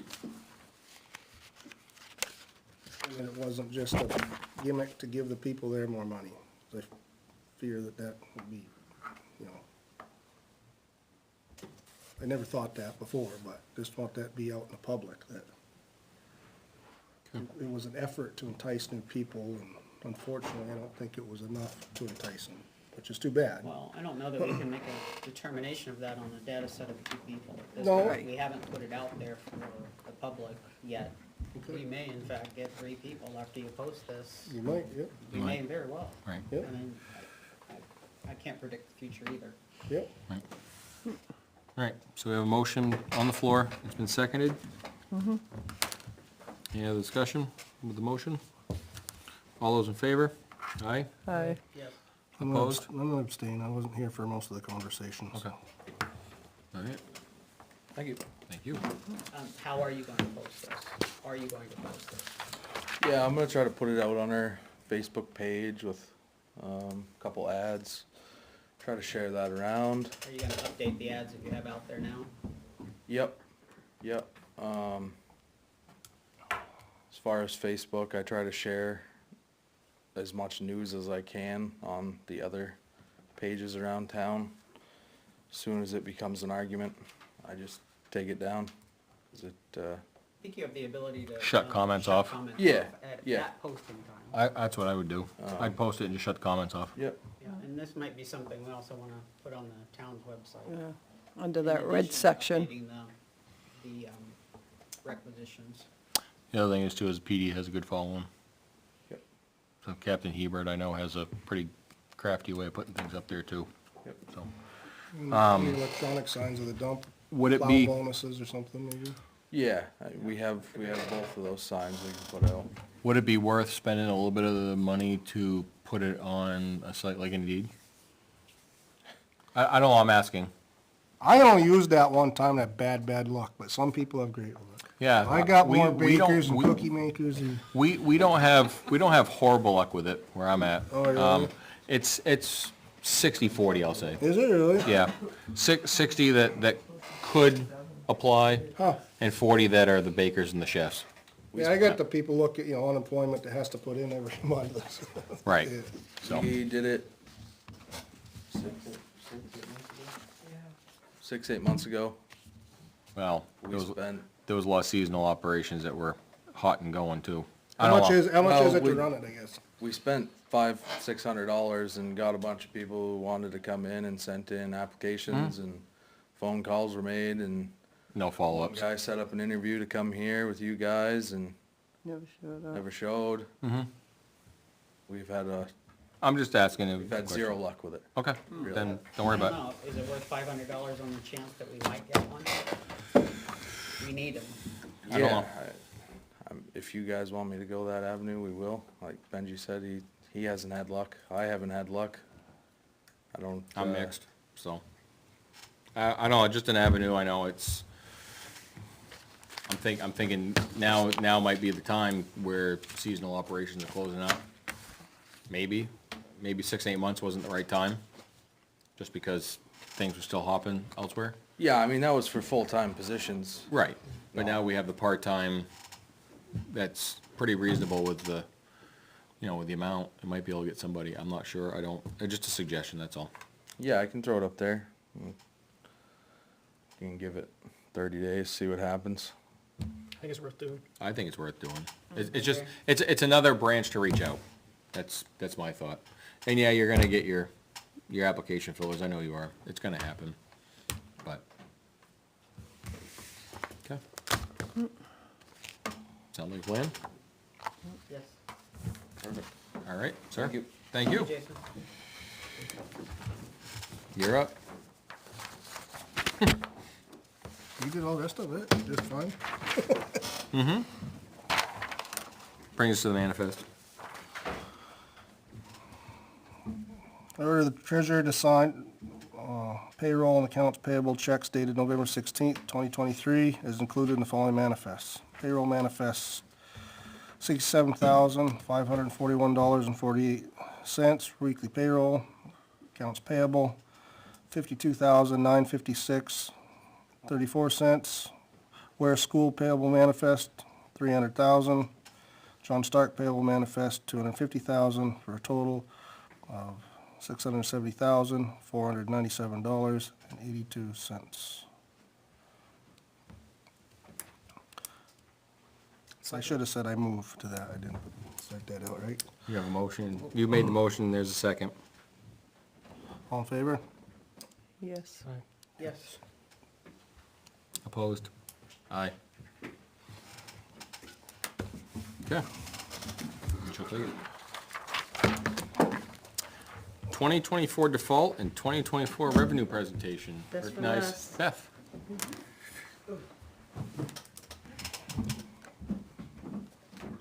Oh, paper.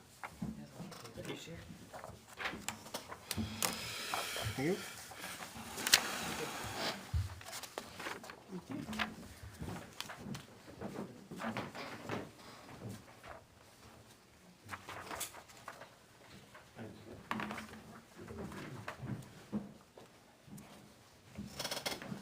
Okay, so we're here tonight to discuss the 2024 default budget and the revenues.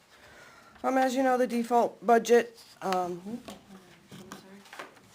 is calculated, by using the same appropriations that were contained in the operating budget authorized for the previous year, reduced and increased, as the case may be, by debt service, contracts, and other obligations previously incurred or mandated by law, and reduced by one-time expenditures contained in the operating budget and by salaries and benefits of positions that have been eliminated in the proposed budget. It goes on further, but that is the summary of it. So on page 1, we have the summary of the default budget. When the voters entered the voting booths last March, that they were informed that the following amounts would be included in the operating budget of 2024. Most of the warrant articles stated, if approved, this addition would become part of the annual budget. That's how they were notified, that by voting yes on a particular warrant article, that amount would go forth into the future operating budgets. So in 2023, we received an approved operating budget of $7,977,540, sorry, $7,977,540. The police had a collective bargaining agreement, warrant article number 6, which added $59,266 to the operating budget. And then there was a pay increase for non-union employees, warrant article number 7, for $98,225. So our approved operating budget for 2023 was $8,135,031. So, as they were informed going into the booth, the $8,135,031 was going to be the operating budget for 2024, plus the additional $19,755 for the collective bargaining agreement, and an additional $32,741 for pay increases for non-union employees. So they were understanding that our operating budget could be $8,187,527. We do have, a decrease in our debt service. This is principal and interest, so we had a decrease of $13,226. There was a decrease in police payroll because seniority employees left, younger ones were hired. So there was a decrease in the police payroll of $24,560. There was an increase in contracts of $4,167. Most of those were the lawn care contract. And then we had New Hampshire retirement system. There was reclassification of Group 1 employees moving to Group 2 employees. So there was an increase in New Hampshire retirement system of $32,708. And that was mandated by the state, Correct. And then an increase in health insurance premiums. There was a 15% increase, and some employees changed plans. So that was an increase of $54,158. So a total increase of $53,247, which leaves our default budget at $8,240,774. That is just the summary. The detail is in the next 9 pages. I try to keep it, the notes, or the reason for the increase or decrease, warrant article number 7. If it's a contract, I write what year it is and how long the contract is for, so you might see like year 2 of 5. Which means it's a 5-year contract, we're going into the 2nd year.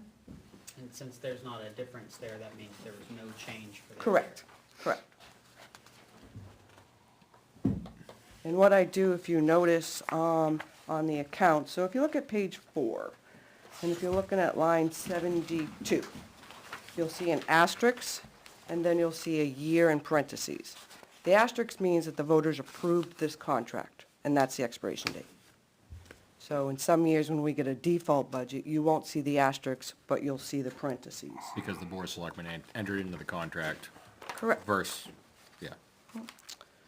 Versus the budget being approved with that contract. Yep, correct.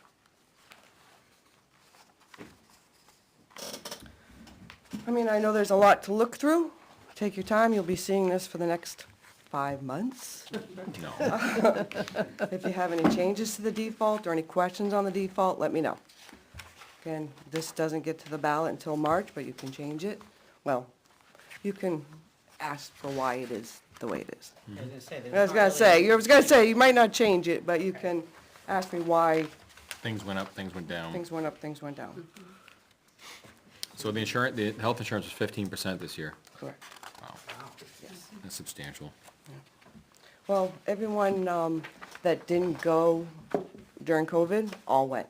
They all had their elective Afterwards. surgeries, they all had their, Yeah. so they're back getting, physicals Done. and. So next year it may level, I would say go down, but level, Yep, because people are going back. it's a surge type thing. I think so.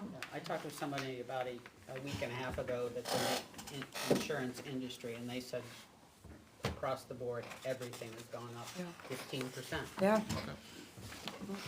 Now it's auto, home, health, everything. home.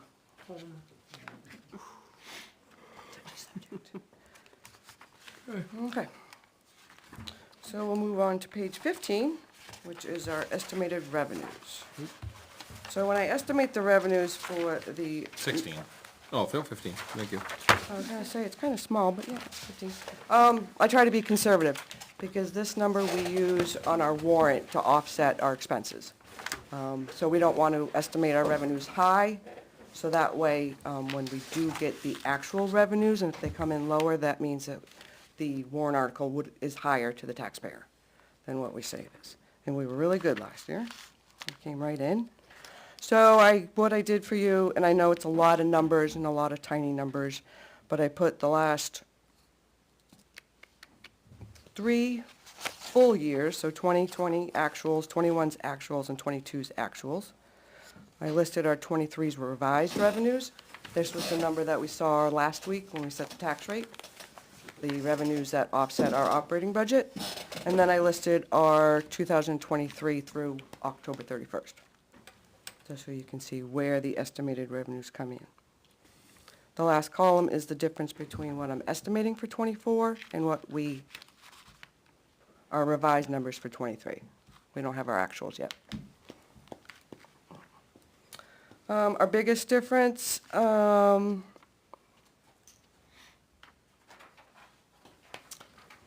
we used $30,000 from ARPA to offset a warrant article, so that was considered a 2023 revenue. We don't have that in our 24s.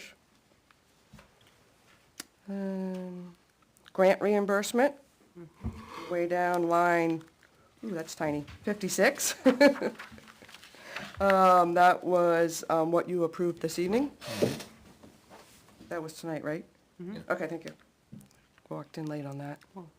There was other number in there too. Was there? Yeah, because he received a grant previously. You're saying 56 should be higher? No, I'm saying 91,260, oh, gotcha, sorry. Wrong column. I'll zip it. Okay.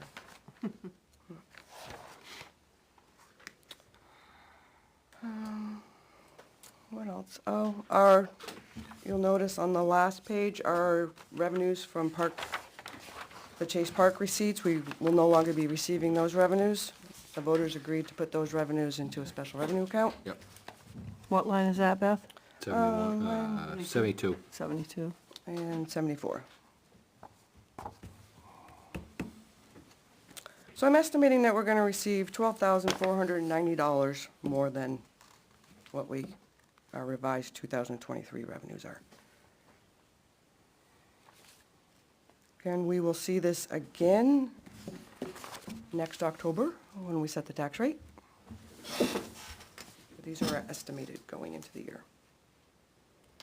And it's positive, it's up.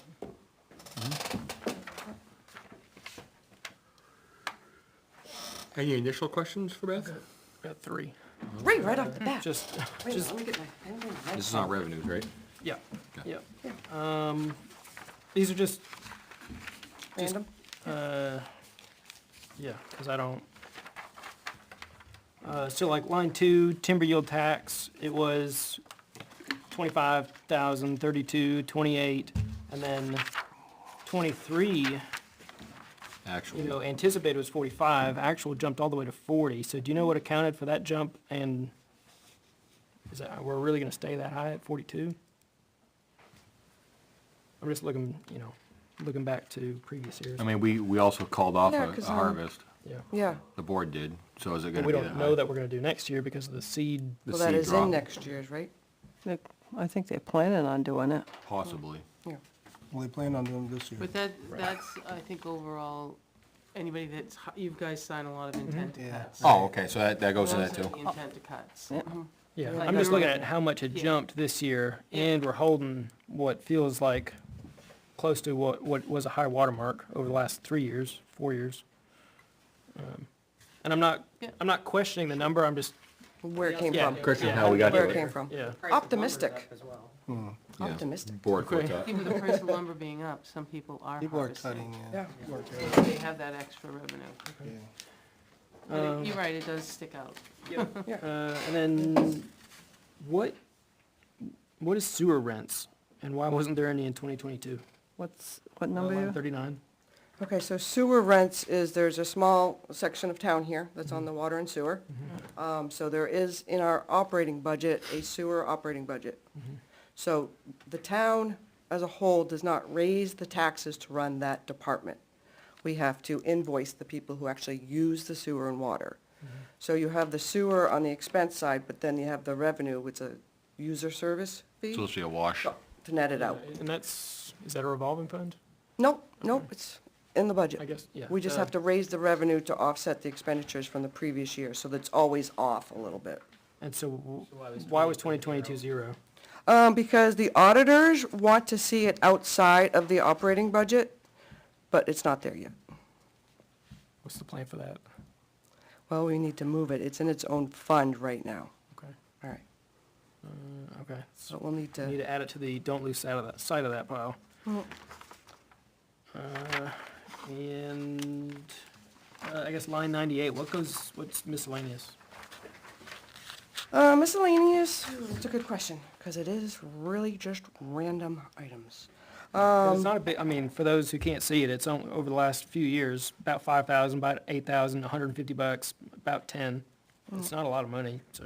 No, it's not, and it's really, I'll have to get you the detail on that. I can't think of something right off the top of my head that would come in just miscellaneous.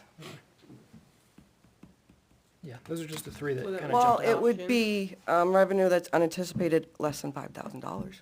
Okay. So you would have the auction money, Yeah. No, the sale of property.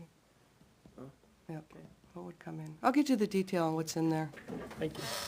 So back to the sewer rent, 39. So I guess my question is, and Ben can, obviously, he can go along with this. It's in the budget, Correct. but we had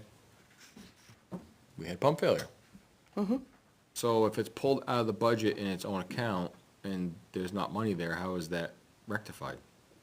So what happens is... Because right now, we pull it from our bottom line. Correct. Obviously, we overspend that line, we pull it from our bottom line. Correct. And then That's why it's- it goes out to the users to reimburse it to make it a net zero.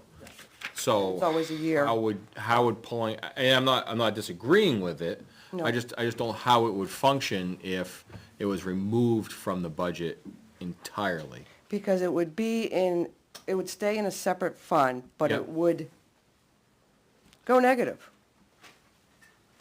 But how can you overspend the fund if there's no money there? If there's 3,000, it's 3,500 for a pump, how do you spend something that's not there? If it's in its own, Yeah, I mean, I'm sure that we'll have to look at the fund to make sure that, because for 2020's expenses, we collected that in 21. right, So it's always a year off. So 21's expenses, we collected in 22. Right. And so on and so forth. but if you had obviously. So it would go the obviously opposite maintenance- direction as well. Maintenance could be predicted and obviously, split. But an emergency failure or a pump, pumpings could even be put in there as a maintenance item to be anticipated. But if you get something, the electrical panel blows off, you gotta have the electrician go in there and do it. How do you account for an unanticipated failure like that? With the structure of that account being Yeah, pulled it's the out? same as the revolving fund for the transfer station. Okay, It can go into the negative. okay. Just a question, that's all. Yep. No, that's a good one. Beth, would some of the miscellaneous be some cruiser money, insurance? Nope. No, it says its own. No, okay. No, I'm just thinking, because we get the difference Yeah. to do some cruiser maintenance, or, Yeah, I'm just trying to think. yeah. Can't think off the top of my head. So speaking of the insurance, if you look at lines 96 and 97, there's actually, I'm trying to use 97, I'm trying to close out 96. So that's the insurance miscellaneous reimbursement. So, like they were talking tonight, where does the money go for insurance reimbursement? It would go here if it was less than 5,000, okay. I was looking at 49, the Clough Park details. So there was 1 year, 2022, where that went in. But we talked plenty about spending that money. So where does that money go? So on the books, there is the police detail, special revenue revolving fund. So that's where a lot of those details went. We are tracking them outside of the operating budget because it is not operating money to spend. Right. So we are tracking that separately because we don't want to use that to offset the operating budget. The receipts from the recyclables in the range of 60s numbers. Mm-hmm. Quite a drop in some of the lines for 23 and 24. Do you know why? Yes, because the voters authorized 50% of the revenues to go into a special revenue fund. Thank you. Welcome.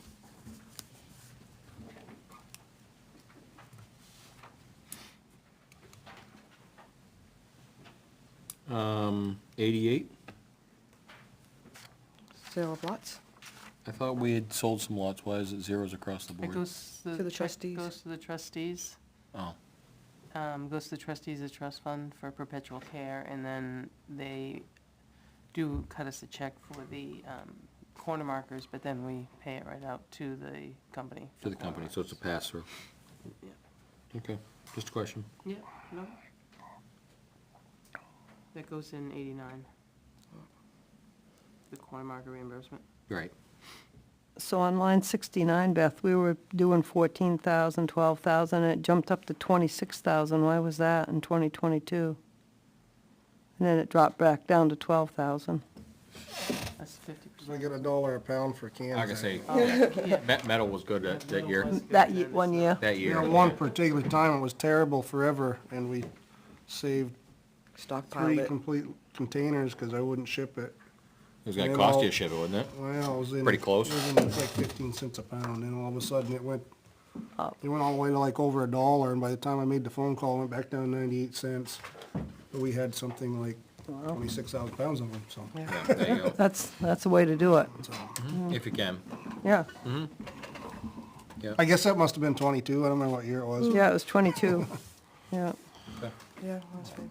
Any other questions right up front?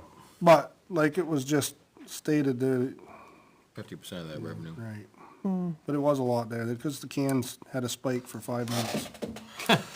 It's the same thing with the cardboard line up on 65, same thing that ran high for a couple years and then it's taken a nosedive. Yeah. I think, yeah, one of them, we can't even give it away, pretty much now, I forget which one it is, but. Okay. Anything else right off the bat? Folks, nothing? You know how to get in touch with me if you have any questions. Yes. We do this often. Oh, Finance Committee, any preliminary questions from the Finance Committee?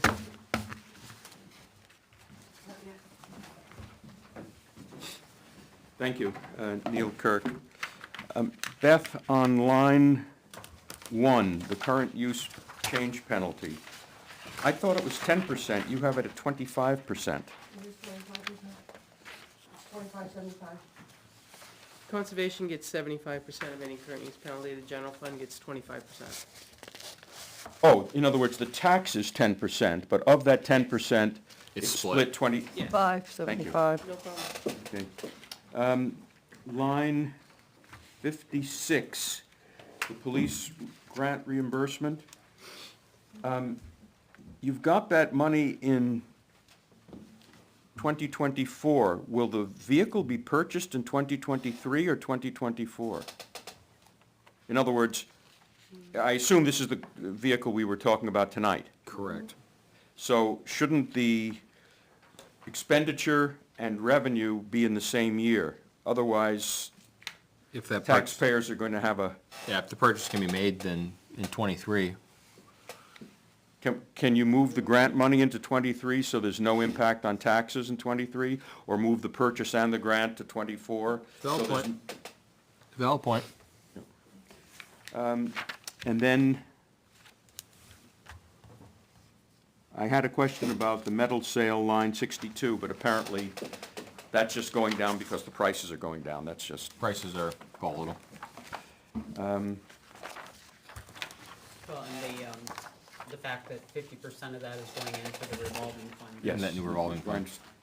Yeah, okay. Thank you. So Beth, if the chief enters the agreement in '23, will that change that? I don't expect to get the revenue until '24. Oh, that's true, yeah, the reimbursement from the state? Okay. I don't even know if we probably won't get the vehicle in '23. It'd probably be Yeah, 24 now. it'd be 24 with the upfit and everything, Yeah. because they're just I mean, gonna if get we a do, bone we can stock. change this. This is Yeah. not set in stone, but I was not expecting. But it's gonna be a bone stock Tahoe, then it's gotta get upfitted, so it He won't. made the comment, it's gonna be model year 23, so I don't know how that, usually you can't even get one after July. Unless it's a leftover type thing, yeah. Yeah, But like he you said it was said- in Nashua. Oh, Like, okay. there's one earmarked for this. Okay. So that, but it was, because I asked, like, when is this gonna happen? He was uncertain about the process going up to the DOJ and getting that money to come down. Turnaround. Yeah, and Yeah, so then, it outfit. theoretically could change, but I mean, it could be this year, but, yeah. more than likely We it's gonna only be have next year. 6 weeks left. Yeah. Exactly. It's scary. Yeah. Yeah. Okay. So we can change that if he does purchase. Okay. in All right. Thank you. Anything else on this packet? We do have one more thing we need to chat about from our earlier discussion, and you're involved.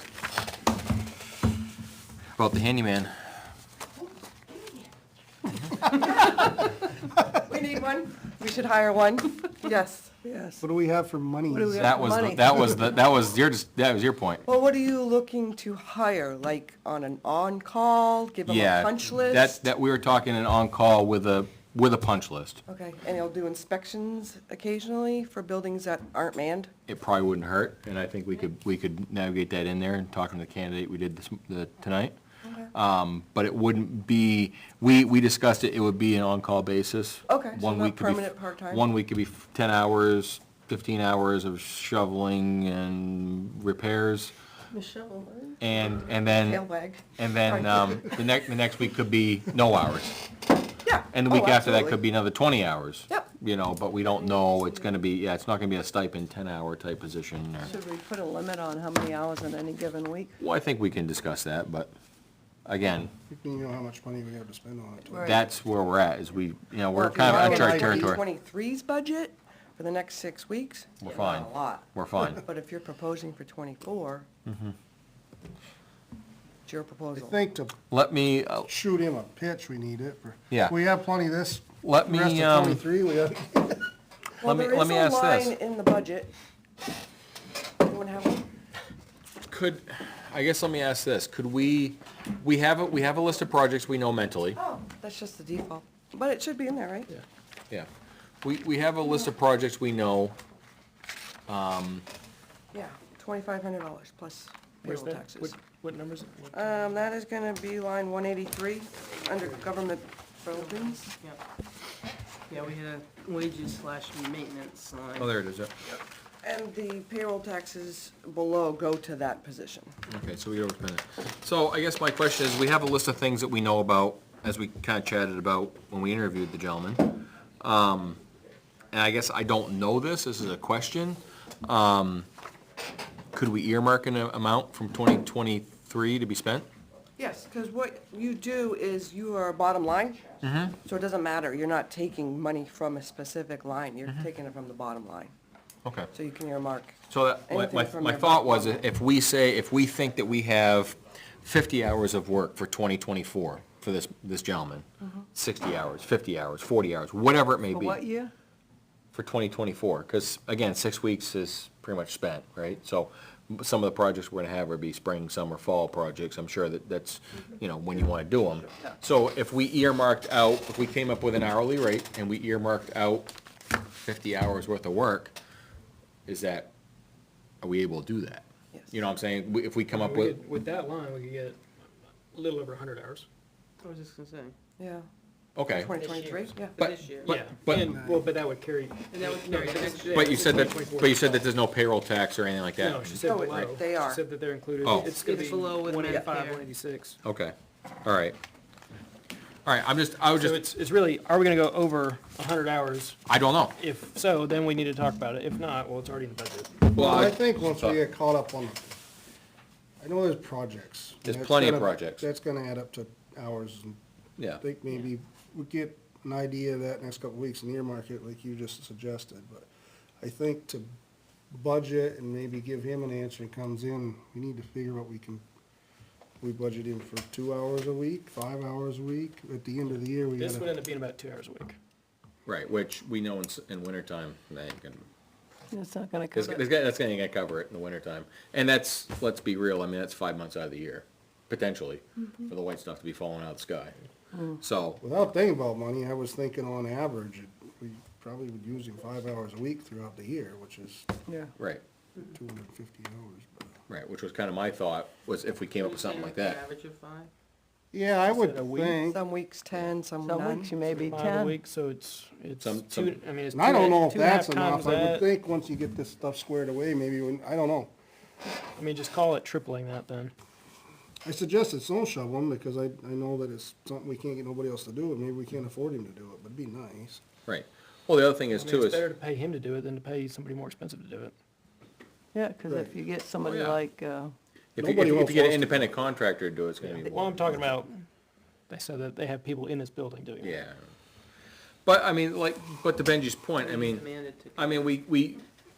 just this room alone, I mean, it needs to be painted, right? Okay, great. So however long that would take. I mean, look at the floor underneath of us. It needs to be either redone or sealed up or, sanded and whatever. I mean, that's a project to me that's within his wheelhouse, so to me, Probably a 10-hour project. at least. Yeah, to To sand sand it it and get it all sealed up. Tack it and then I mean, seal you're it. you're probably talking at least, probably, he says 5, I'd be close to 10 hours a week. Puttering That's what I away was at, thinking. on all the different buildings we have. average, So do you do 10 hours a week times 52 and earmark the Yeah. number? And then you have the carryout basket of the 100 hours that you speak of, in the budget line to do all the other stuff that's, again, we get 3 storms a week, we got whatever, right?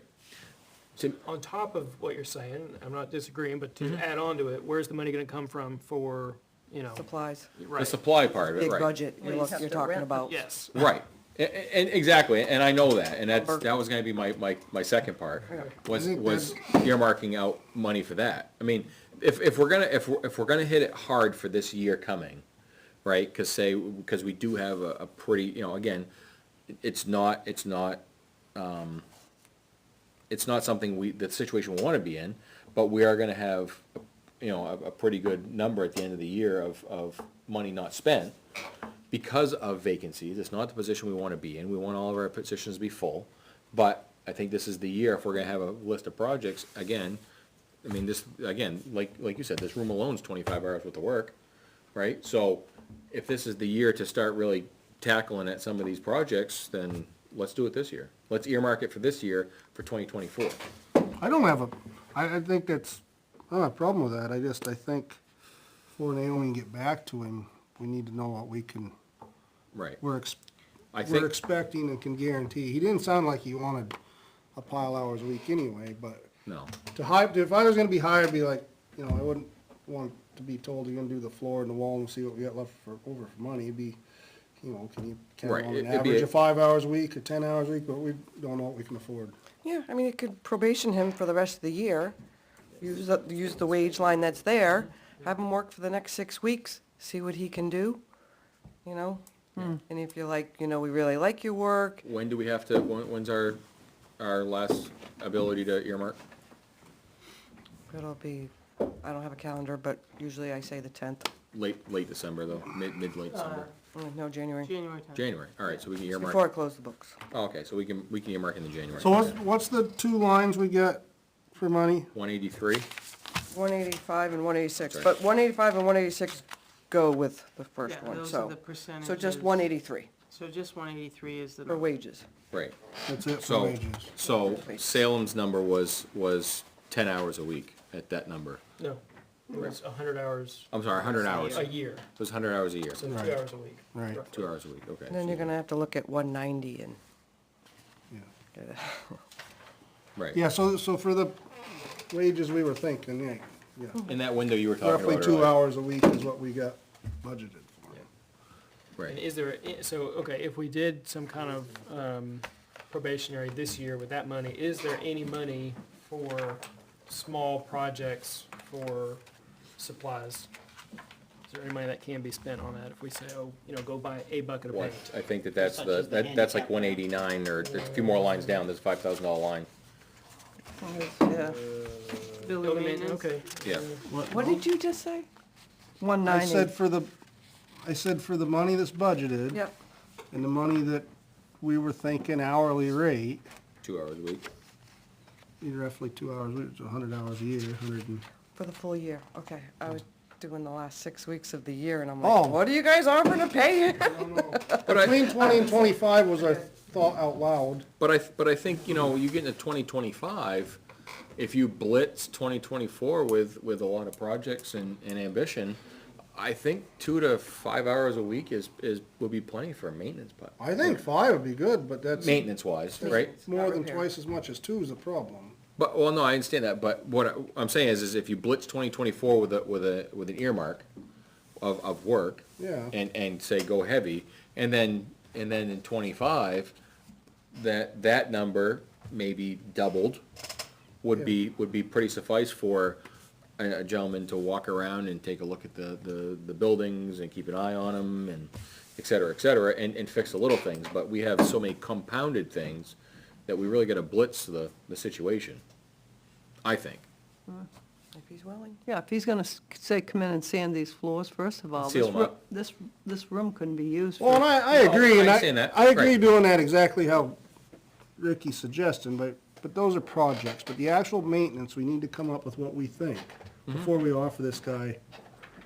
And we're supposed to be having Naomi get back to him. That's what I keep coming back to Right. here. Is what do we, I mean, I know that we haven't prepared the budget for next year yet, and we can Push that we up a little bit, can maybe. talk about that, but if you're gonna shovel snow, I'd average 5 hours a week in the winter months. At least. yeah, if That we got a doesn't- bad That song. doesn't, you know, if a Raylan accidentally gets bumped into shoveling or plowing, that doesn't fix that, or, you know, the light's going out. So I think next year we ought to talk about his hours, 5 hours or whatever, but these projects, I agree, we'll talk another day about getting a rough estimate and earmarking the money for it, if that's what we feel we ought to do in the building, but we kinda ought to have an idea to, I like the idea of a probationary period. I don't know if y'all wanna talk numbers right now, but, I would come in and say, okay, we'll give you $20 an hour. We're gonna try this out, see how it goes, and then reassess. For the rest of the year? Yeah, through the end of 2023, because I think that buys a lot of hours, and, see if there are any projects that can get done with a low amount of, supply budget. Well, I think Shoveling, that, shoveling, right. yeah, shoveling, and I think that walkway out there ought to get fixed. Yeah, no, it's, The The handicap punch ramp. list goes on forever. oh, Yeah, yeah. because it's an issue Oh, if and somebody the falls and projects, gets but hurt. this, we're hiring him for maintenance, if we can get him to do big projects, perfect. I would think that number's low. I was My thinking feeling. that, because that's, he said more than that. Yeah. sitting here. Right. Especially He you- said more than that, and said there was room to negotiate. But I understand I thought it that, was- but there is also, I mean, you gotta think he's gonna be using his tools in his vehicle. Oh, he threw a number at us, so He for threw a number. probation, I wouldn't go any higher than that. And I'm not gonna disagree with that for a probationary number. Absolutely. But I think that number, I think, was more than fair, and to cut that, I think, is absolutely wrong, personally. Even though he said there was no room for negotiation, I think in this market, no, absolutely not, no lower. I think it was I think it was a very, reasonable. very reasonable number. I mean, we can agree, disagree, Salem, it's just, I think that's under the mark. That's fine, I mean, that's why we discussed. That's right, exactly, yeah, no, exactly, that's what I'm saying. It's just my I think to Ben's point, I think the number that the gentleman discussed with us, I think is a good probationary number to start. It's covered in the budget as at Well, that he 2 also hour. asked about mileage. Yeah, and we can redo that too, we can do that in that budgetary line for the last 6 weeks. I mean, he's not gonna get a mile on, he's only gonna go across the street. Yeah, I mean, Unless he has to go to get supplies, like which we Country can, which we 3 or, can require or request if best possible to use our vehicle. yeah. And maybe the days you have him come in are the days that nobody's using that Yeah, truck. Tuesdays and Thursdays, huh? Right, that's what you said, Tuesdays and Thursdays. Monday, Wednesday, Friday, it's used. Yeah, so Tuesday Yeah. and Thursday, so there you go. Yep, so I think that's the number that he discussed with us would work for a probationary period, and I think we go with that for the last 6 weeks, give it a feel, and then, See what he And does. you can also let him go around and look at the buildings and. Yeah, make a list. See what he can see right off the bat. well, that's the other thing too, is if he comes back with a list and says, you know, to this building, hey, you know, you need to paint your rooms and the floors, whatever, I mean, I don't think there's much we can argue probably with that, and then we come up with a general number for hours, material, earmark Yeah. it. Earmark for For 24. projects like that, I think that's a bigger discussion. I It mean, is, but I'm saying is. I see maintenance on, besides shoveling, being fixing the squeaky latches and the broken hand Yeah. railings and things Yeah. like The one that. that you just push that door, Right, right, And I think everything's stuck. right. And I think You wiggle it and it comes 2025, you can get to that point. You know, As far as refinishing the floor and stuff, all that stuff needs to be done, but I don't know as I would think about that in the main. If we have the money and can ask me, who wants to do it, fine, but well, that's what I mean, is. You might is wanna the hire somebody that really 2023, does it's it. another, it's another. we have that money to do it in 2023, if we have a person capable of doing it. I guess I'd like to come up with the hourly rate and what we think for her to call him, see if he's okay with it. I think we stick to the hourly rate that we discussed with the gentleman, and for a 6-week probationary period. So I'm still not clear, do we have material money that we can spend this year? We do have a capital reserve fund for government building maintenance and repair. If we had to. Yes, On that top was- of. that was, sorry, that was. We have a small number in the operating clear. budget, Yep. but we do have a capital reserve fund. Okay. And I'm just- I don't know if again- this gentleman's capable of, but could he do like, get us quotes for like town hall repairs so you guys can go to the voters and get? Because every time Probably you go to the could. voters and ask for money for this Well, that's what I'm fund, saying, if you give him keys and say, can you go check on this building, can you Yeah. check on this, can you check on that? He may make you a list longer than you want, but And I that's, think that would be a great start. I think it's a good every time start. you go to the Instead voters of being for money, reactive. they're like, To be well, why do you proactive. need that much money? And it's like, well, town hall needs repairs, and they're like, well, we want specifics. Right. Absolutely. I don't disagree, so. We need that. All right, so is that something that the board's inclined to do for the last 6 weeks, at least? Yep. What are we gonna, because he did ask about the hours, are we gonna say a rough number of hours? I think the budget, if we had to stick to it, I think, and we offer, I mean, I think it's just very easy, make the math. 16, Um, 84. I just don't know if we wanna start out for 6 weeks, then cut him back to 2 next year. what was the actual budget line number, 25, 27? 25, 27? 1684, I think, but I don't know what number you guys are thinking hourly. 22. Oh, That's okay, Yeah. never mind. $22. It's Oh. like 19 hours I did a week 25. for the next 6 weeks, but. Yeah. But I'm thinking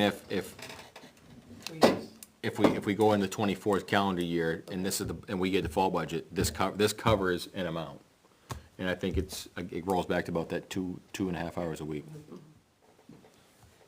About 2.5 hours a week. It is supported by the budget as it stands today.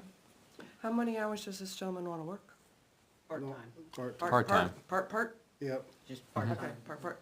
Okay. Yeah, so I think it's supported at 2.5 We did hours a send week. him to Jay before he left, I don't know how that conversation went.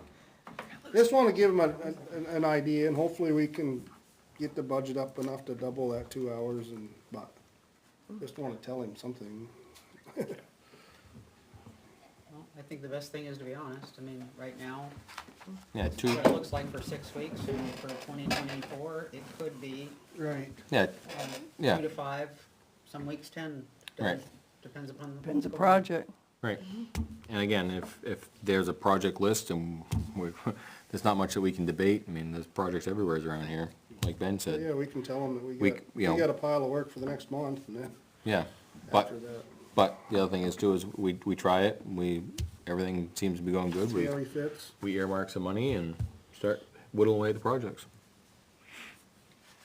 So, all right, I think we make an offer then. Is that kind of the consensus of the board? Okay. I think it's, but to be safe, I think we should probably go 2 hours a week. On average, right? For these 6 weeks? Or- Oh, for the 6 weeks? No, Okay, no, not for the okay, 6 yeah. weeks, yeah. After the But, first year. but after 2024, if we get the fall Right, budget, yep. it's gonna be 2 hours a week, so, all right. Yeah, I'd tell him we got enough for a Yeah. number of hours for the next month. Oh, yeah. Oh, yeah, for the next 6 weeks, yeah, Make us lists, and yeah. and we can talk about it more about if we want to earmark money. Okay, And so make an offer, and then I'll bring it back next week. Yeah, I think so. Okay? So we don't need a motion for an offer? No, because we haven't hired him. And I'd- he said yes. I'd almost say the dollar amount and just say unknown hours for now. Yeah. I don't know, whatever you guys say. Well, I think we have to let him know, hey, it could only be 2.5 hours next year. Right. Right, wait. he needs to But know for going next, in. but for the next 6 weeks, it'd be Yeah, 18. yeah. You know, Yeah. I just want to be clear to Yeah. him about that. Yeah. So I don't want to say hours unknown when we Yeah. might know next year. yeah, It And- might be more. Yeah, But- and the other thing is maybe he doesn't come in every week for 2.5 hours, because if he's gonna do a project like paint this room, maybe he holds it for a week or whatever, couple that's of 5 weeks, hours. every other type week or thing, yeah. something, yeah. Okay. But again, that would be, yeah, moving forward, so, Average Yeah. would be a word to use. So I'll make an offer and bring you back his answer. yes. Next week. And then we'll, if it's a yes, we just hire him next Yep. week. Yeah, and I guess to close the loop for anybody watching at home wondering, so that was a handyman, we had an RFP out for like 6 or 8 weeks or something. Yeah, yeah. And we had one Just- response. Yeah, and it was just general upkeep, again, who Fix some knows? door hinges. Yeah, fix the door hinges, Shovel the ramp, mount to the flagpole. replace the light, raise and lower the flag, shovel the, out there. The flag's taken care of by the fire department. Right, but to get a path out there. Oh, to get. The railing's not in the best of shape out there, is to fix that up.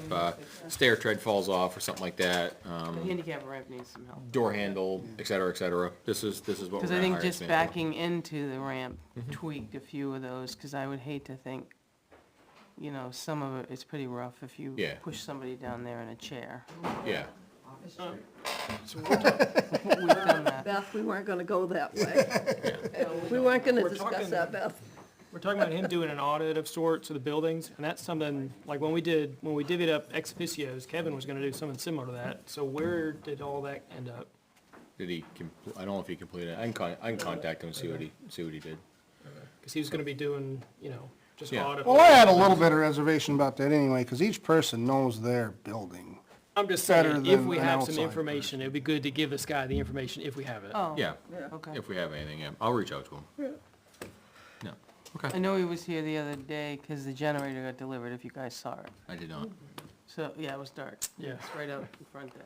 It's I dark don't when think- It's dark when I go to work. it's I dark don't when think it'd come be home. bad to have this guy go to places like Town Hall and Yeah. and maybe the Stone Building and stuff. I think the fire department, police department knows theirs, and highway should know theirs better than an outside guy to go make a list for them. Do we maintain the same building? No, the stone building's all set. All right. It's all been redone inside. Yeah. Okay. I thought we'd show them the front steps. Oh, Transfer station, but, you know, we just did some work up there, but there's more to be done, so. Okay. Anything else? That brings us past the 8:30 mark. Yeah. anything else as far as topics or anything else on this subject? Subject, topics. I would like to talk about these professional stamps.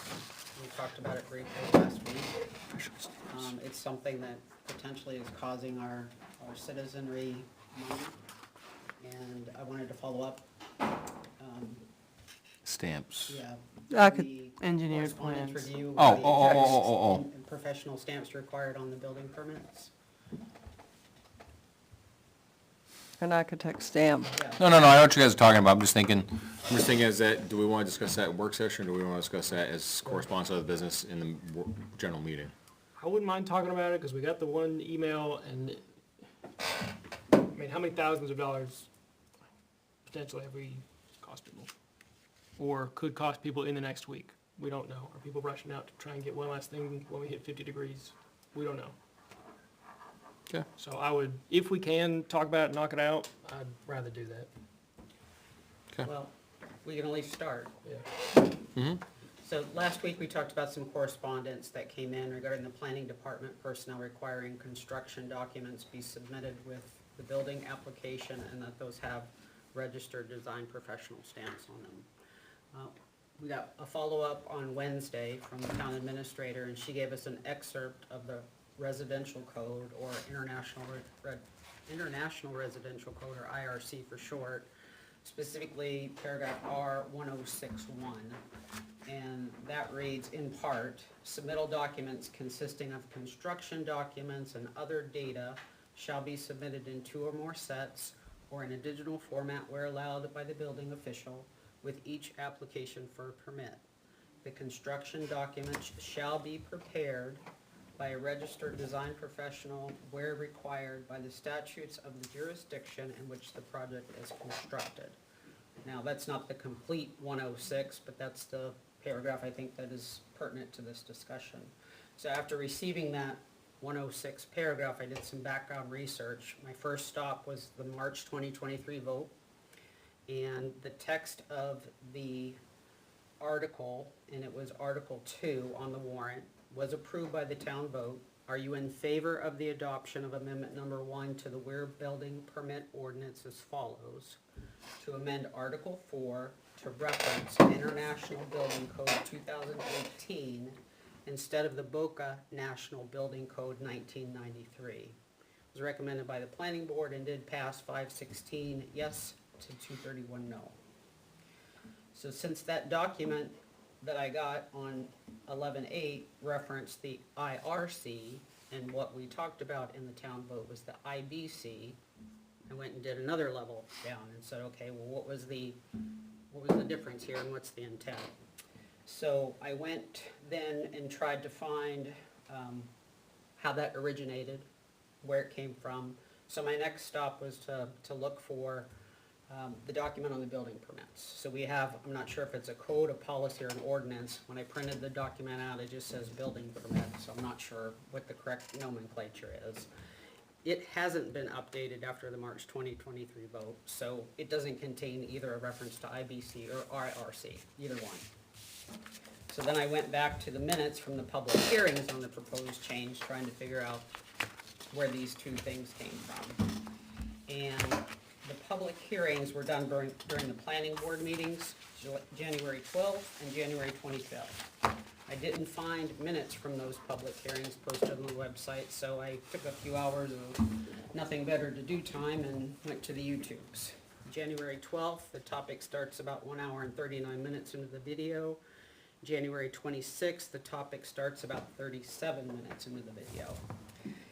I'm going to summarize those two meetings together, and the topic on the agenda to start it out with was the proposed 2023 zoning amendment, item 3. The question was proposed as, are you in favor of the adoption of amendment number 3 to the Ware Building Code as follows? Adopt current state building code, electrical code, and mechanical code by reference. And I'm assuming current state means state of New Hampshire. So during the first meeting, it appears that the change was initiated by the building inspector, Romeo. The statement from Romeo was read during the meeting, clearly initiating a request for change. Romeo was not there at that meeting though, so it was a written request that he submitted. It seemed to me that that written request was not read in its entirety, but possibly could have been taken because the wording was somewhat similar to RSA 155A definitions. And it says New Hampshire Building Code or State Building Code means adoption by reference of the International Building Code 2018, the International Existing Building Code 2018, the International Plumbing Code 2018, the International Mechanical Code 2018, the International Energy Conservation Code 2018, the International Swimming Pool and Spa Code 2018, and the International Residential Code 2018. As published by the International Code Council, and the National Electric Code 2022 is published by the National Fire Protection Association. So again, Romeo wasn't at either of these meetings. It was the planning board discussing this without him being there.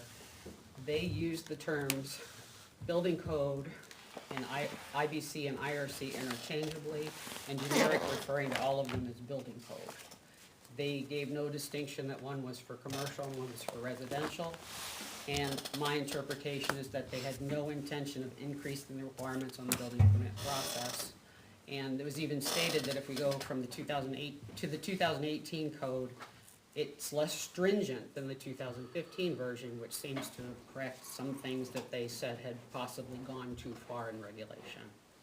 So my opinion is it was their intention to incorporate by reference so that those future revisions to the standards could be kept up with less wear document changes. I'm not sure how the wording got changed from that initial request to what made it on the ballot because they didn't flash up, what they were looking at. There was some conversation about the town attorney reviewing it, so I don't know what was sent and what came back. So the derivations in the wording, I don't know how it came about. And I didn't go and try and figure that out at this point. So all that circled me back to the IRC requirement for the professional stamps. So looking at it, it's clear that the building permit document wasn't updated, as I said earlier, and that the professional stamp requirement seems to have been implemented through what I consider administrative practice. They saw that it was approved on the town vote. They just thought they knew what was supposed to be implemented, so they went forward with it. Again, that's speculation on my part. I didn't do any interviews with any employees or anything like that. So if you go back to the R06 document, it says shall be prepared by a registered design professional, and the next words from that are when required by statutes of the jurisdiction in which the project is constructed. There is no New Hampshire RSA and there is no Ware Town Code policy or ordinance that I can find that says documents shall be prepared by a registered design professional. And I looked at RSA 155A, RSA 674, and the town building permit policy, code, or ordinance, whatever we call it.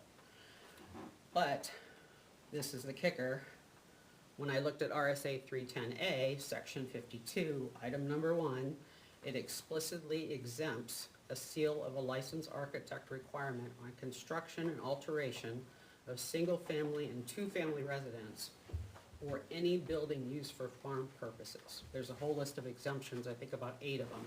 Oh, you have it? I have it right here. So you can read those if you're interested, so.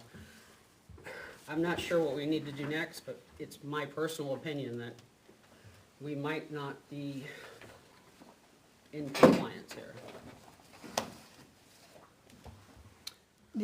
That was awesome.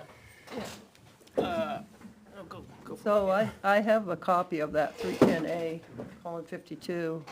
Says a seal of a licensed architect shall be required for all buildings or structures covered by the New Hampshire Building Code under RSA 155-A, with the following exemptions: the preparations of drawings and specifications for and the supervision of construction of alterations of a single-family or a two-family resident or of any building used for farm purposes, the alteration of any existing building not involving any of the following: a change in the primary structure, frame, or bearing walls, a change in use of occupancy to one or higher hazard classification, the practice of architecture by officers and employees of the United States while engaged within the state, and the practice of architecture for the federal government, the preparation of drawings and specifications for and the supervision of any new or reconstructed structure meeting all of the following conditions. A, the primary structure frame is not reinforced with concrete or structural steel. B, the building height is 2.5 stories or less. C, the building area is 4,000 square feet or less. And the occupancy classification is not a group A, E, H, I, or R4. And those requirements on group A is a gathering of persons, civic, social, religious, or recreation. Group E is 6 or more at any time for educational purposes. Group H is use of structure for manufacturing, storage of material, physical and health hazard. Group I is building being used for care of supervision provided for persons who are not capable of self-preservation. And Group R4 is for facilities within a dwelling, 5 or fewer people receiving care with a single-family dwelling are permitted to comply with IRC International Residential Code. So this is a state statute that says you don't need a architectural stamp on it. And I even went farther. I actually called up and talked to a state architect for the state of New Hampshire, and he said that you do not need it for a single-family or a double-family home, as long as you meet those requirements. Less than 2.5 stories, less than 4,000 square feet, no reinforced concrete or structural steel, or the groups that I just read, A, E, H, I, or R4. So he said, you don't need it. So I have a question. You guys did all this research. Did you guys stop by our facility and talk to our employee? No, I explicitly said I didn't do that. No, I So didn't. why not? I guess. No, Well, We're- I've been Hold on, called, hold I'm on. being called, that's Hold on, all. we're on a lot of speculation right now. Right, and I said that this was not, And I think that to get to a root cause, go talk to our employees. Go find out what's going on. yeah, I'd be glad to do that, but I Yeah. didn't know if we wanted to pursue this, Billy, or. Well, I think, I understand that. I'm blindsided because I have none of this information in front of me, and Kevin made that point many times, was that when we start talking about something, I think it's only fair to share with the rest of the board what we're gonna do. Well, I just because got it's this it's on like a Friday I gotcha. afternoon. It's like an I gotcha, because No, there was a I lot of, didn't intend it well, to there do was a that. lot of information there, and I zoned out about halfway through it, because there was so much information there to process. Yeah, it was a lot, So, again, and to me, it's a bigger conversation that we need to have absolutely. with the department.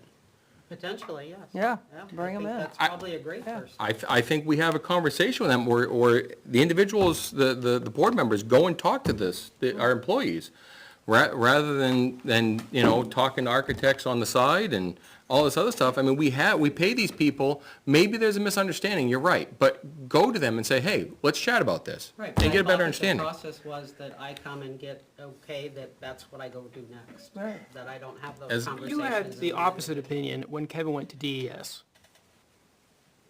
It wasn't go talk to town employees, it was, he's just gathering information. Right. So that's frustrating. And yes, there's information that was gathered, I'm not gonna lie, but at the end of it, it said personal, my personal opinion, et cetera. Right? Because I haven't done those extra steps yet. And I thought the process was to come here and have the board say, yes, this is what we'd like to do. Go have that Well, I conversation. think we need to have I think that conversation needs to be had. I'd be glad to do that. Okay. And I would volunteer to do that if that's Okay. what we want to do as a board. All right? Well, maybe we should just have them come in to the next meeting. When did we start requiring these? That's definitely a question to ask during the And that interview. wasn't the gentleman that you hired. That's why, that was the root of my That question. started back in, when you had And have we stopped? the mutual aid agreement with the interim. And have we legal stopped? Right. I don't think It we have. wasn't this individual that started it, so I'd be No, happy to he's ask his car- right, opinion, he's but carrying- Right, he's carrying on what he through, thinks right. we do. Correct, which I think we have that conversation, yeah. But I think it was started by prior. And that's why I tried to be clear to let you know that I had not validated any of this. This was my opinion based on what I read. Almost seemed to me that it was, and I don't remember even how it happened, it almost seemed it was when we were struggling with building inspectors, didn't have somebody every day to go through every code, but now we do. So we don't maybe need to require them now. But again, this is, I think, conversation we need to have with the staff. Yeah, because if they've been they may have been mistold what to do. We don't Or, know. who knows? That's all. But we surely don't want to be charging somebody, telling them. But I they don't gotta think, but I, stamp. yeah, but I don't think it's fair to have a bunch of conversation without them present. I think it's fair to, if we have enough information to at least say, hold on, stop requiring this of people immediately, like, while we sort this out, and potentially save people thousands of dollars, then, yeah, I do think it was worth bringing up and worth deciding if that's what we want to do, because, I mean, But we make those decisions. But okay, so we table it, 3 or 4 people come through, it's reaffirmed, 3 or 4 people got a free pass? I don't know, I'm asking. Right, or we say, hold on, we're not approving any permits right now. Or you could, if you want to, you could go and get this stamp. Right now, we're trying to sort this out. I would And so- say, And allow the people the decision to not, yeah, to stop permits, I don't think that's wise at all. But I think that an advisory might not hurt, like you said at the end. You know, at least we're for looking the into it, next I think. week or whatever. And, yeah, let's put this on the agenda next week and get it hashed out.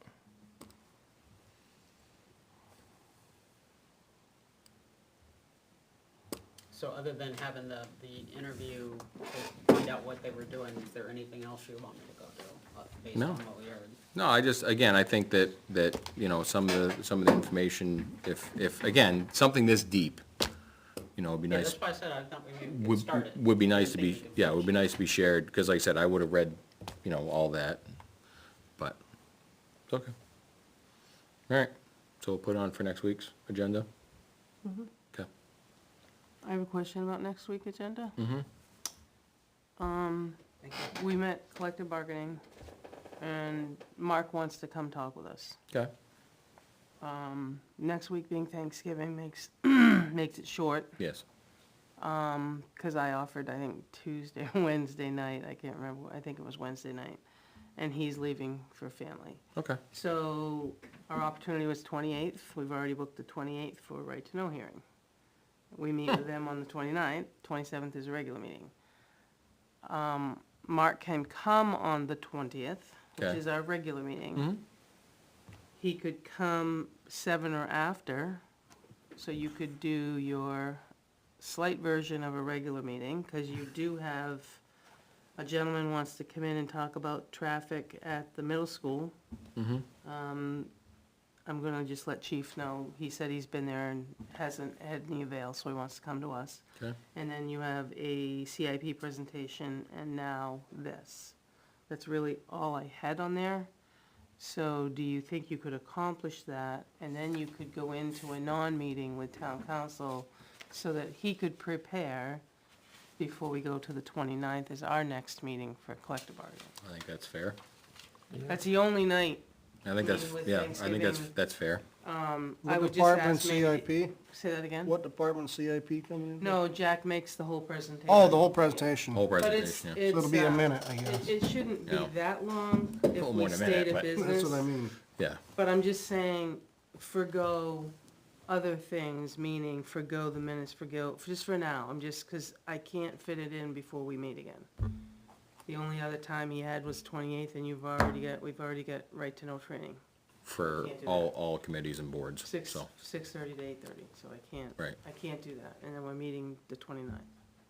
Just for my clarification, since I'm still kind of new learning the Sure. terms, you said non-meeting, is that non-public or is that? No, so what you could do is you can go into a meeting under A2 with your legal counsel. Okay, so You it's don't a have to non-public post it, meeting. so you adjourn your agenda, and then you shut the camera off and you discuss with your attorney. Yeah. There are 3 buckets, public, non-public, and this third one. And there are like 2 or 3 carve-outs for it. Meeting with attorneys, like regarding, yeah.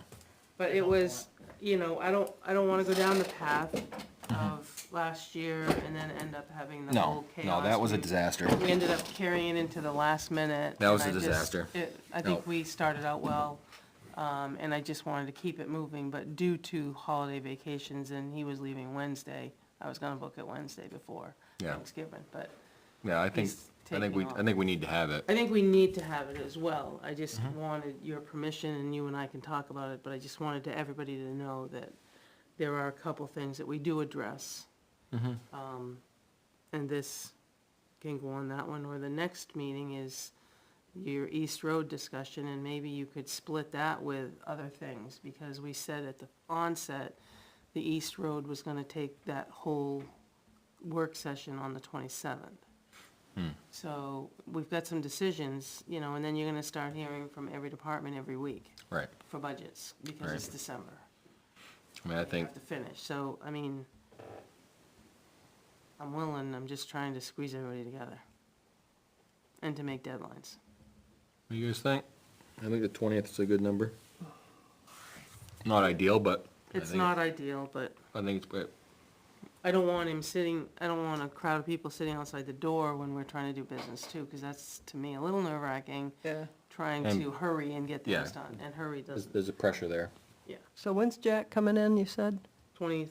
The He's 20th. scheduled the 20th too? Because Okay. he's gotta go to, he's going to planning board Thursday night. He's going the 20th to here and the 29th to Finance. And that was always done before we hit the budgets. Right. So you looked at capital part and then you did the Yeah. budget part. It's part of the process. So it's crazy between now and just, trying to squeeze in the training Oh, yeah. and things Yeah. like that. Yeah. Okay, well, I just wanted to throw it out there, so if you see an shortened abbreviated agenda, that's kind of why. And the last thing I want to add is November 30th, transfer station site walk DES been confirmed. Does that work? 30th. That's a Thursday? It should be a Thursday, yes. What time did you say? 10 a.m.? 10 again? 10 a.m. to 11. Okay. So I'll put that out and post it as well. Okay, just wanted everybody to have enough Yeah. notice. We can talk about the MOU next Monday night, Okay. if that's okay. Can we delay? Say that again? Can we delay? Do we have to delay? What, yeah, not, like, won't it cause a problem if we delay, is what I'm really getting at. It's already been, There's a little bit, there was a reply back oh, that it's not really agreeable to Mark. okay. All right, so I guess we And that's not wait then. just leave it. So Yeah. we don't have enough information to do it today. And we're not supposed to be talking about it as a rule, but, Right, that's No, what I sorry, got. Yeah, my no, that's, okay. So I think we hold then. I think we hold. it's next Monday. Do we have, Right. do we Next have Monday. Mark's response to that? Yeah, you forwarded it to us. I can't get on the internet anyway, so. I believe so.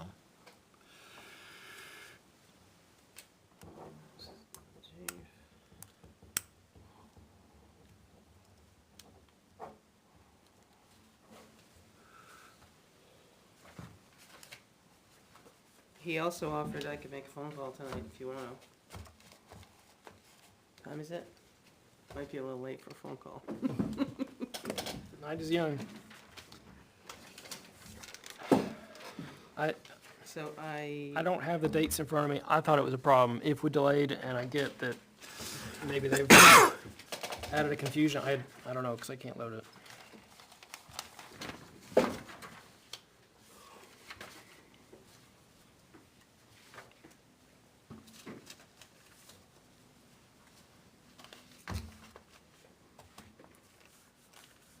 I don't have the actual document. All I have is the back and forth. No, you're missing this, here. Then he said, do you need me to come tonight? And I said, no. That was the reply. Yeah, it's just trying to load right now. Yeah, and that, But so I then- came into this thinking, like, okay, we're good to go. Yeah, but then there was that back. I don't have a lot of success on the phone at times. Okay, yeah, and, I mean, I got this. I didn't realize there was anything disagreeable with that. Yeah, it sounds like there was some disagreeable there, so, okay. It's just his, let me see if that works to you guys. You trying to send that off? Okay. I tried board members.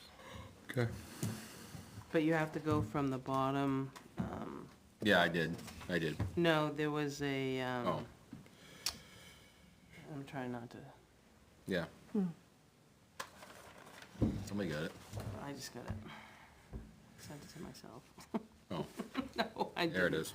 I sent it to you guys, but you have to scroll, I don't know how it loads on your phone, because I do an iPhone. So if you run down, there's been a revision, I got it for line 2. and then based on below,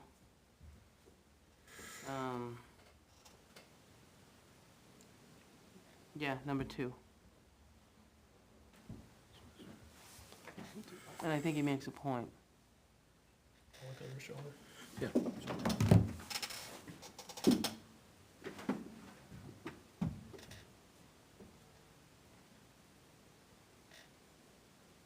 It's to do with number 2. Yeah. I guess I'm missing what the problem is. Does it say what?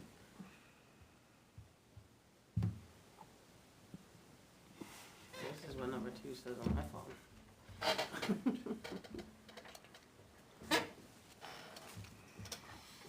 Oh, okay.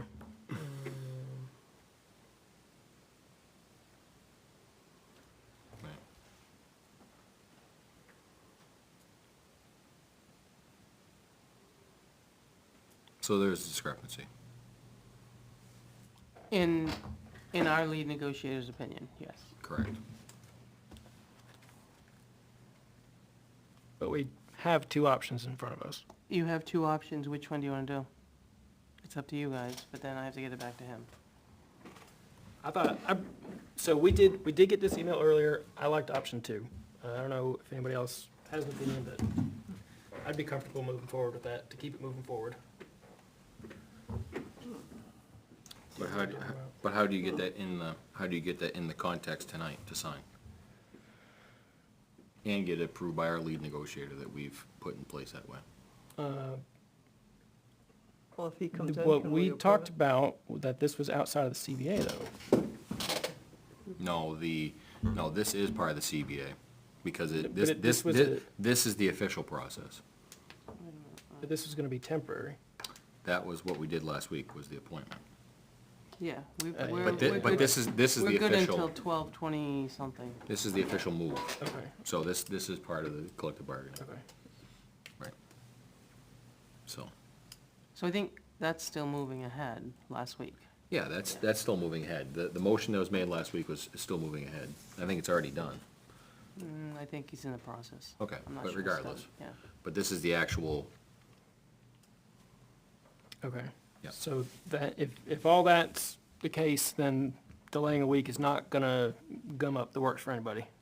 I don't believe so.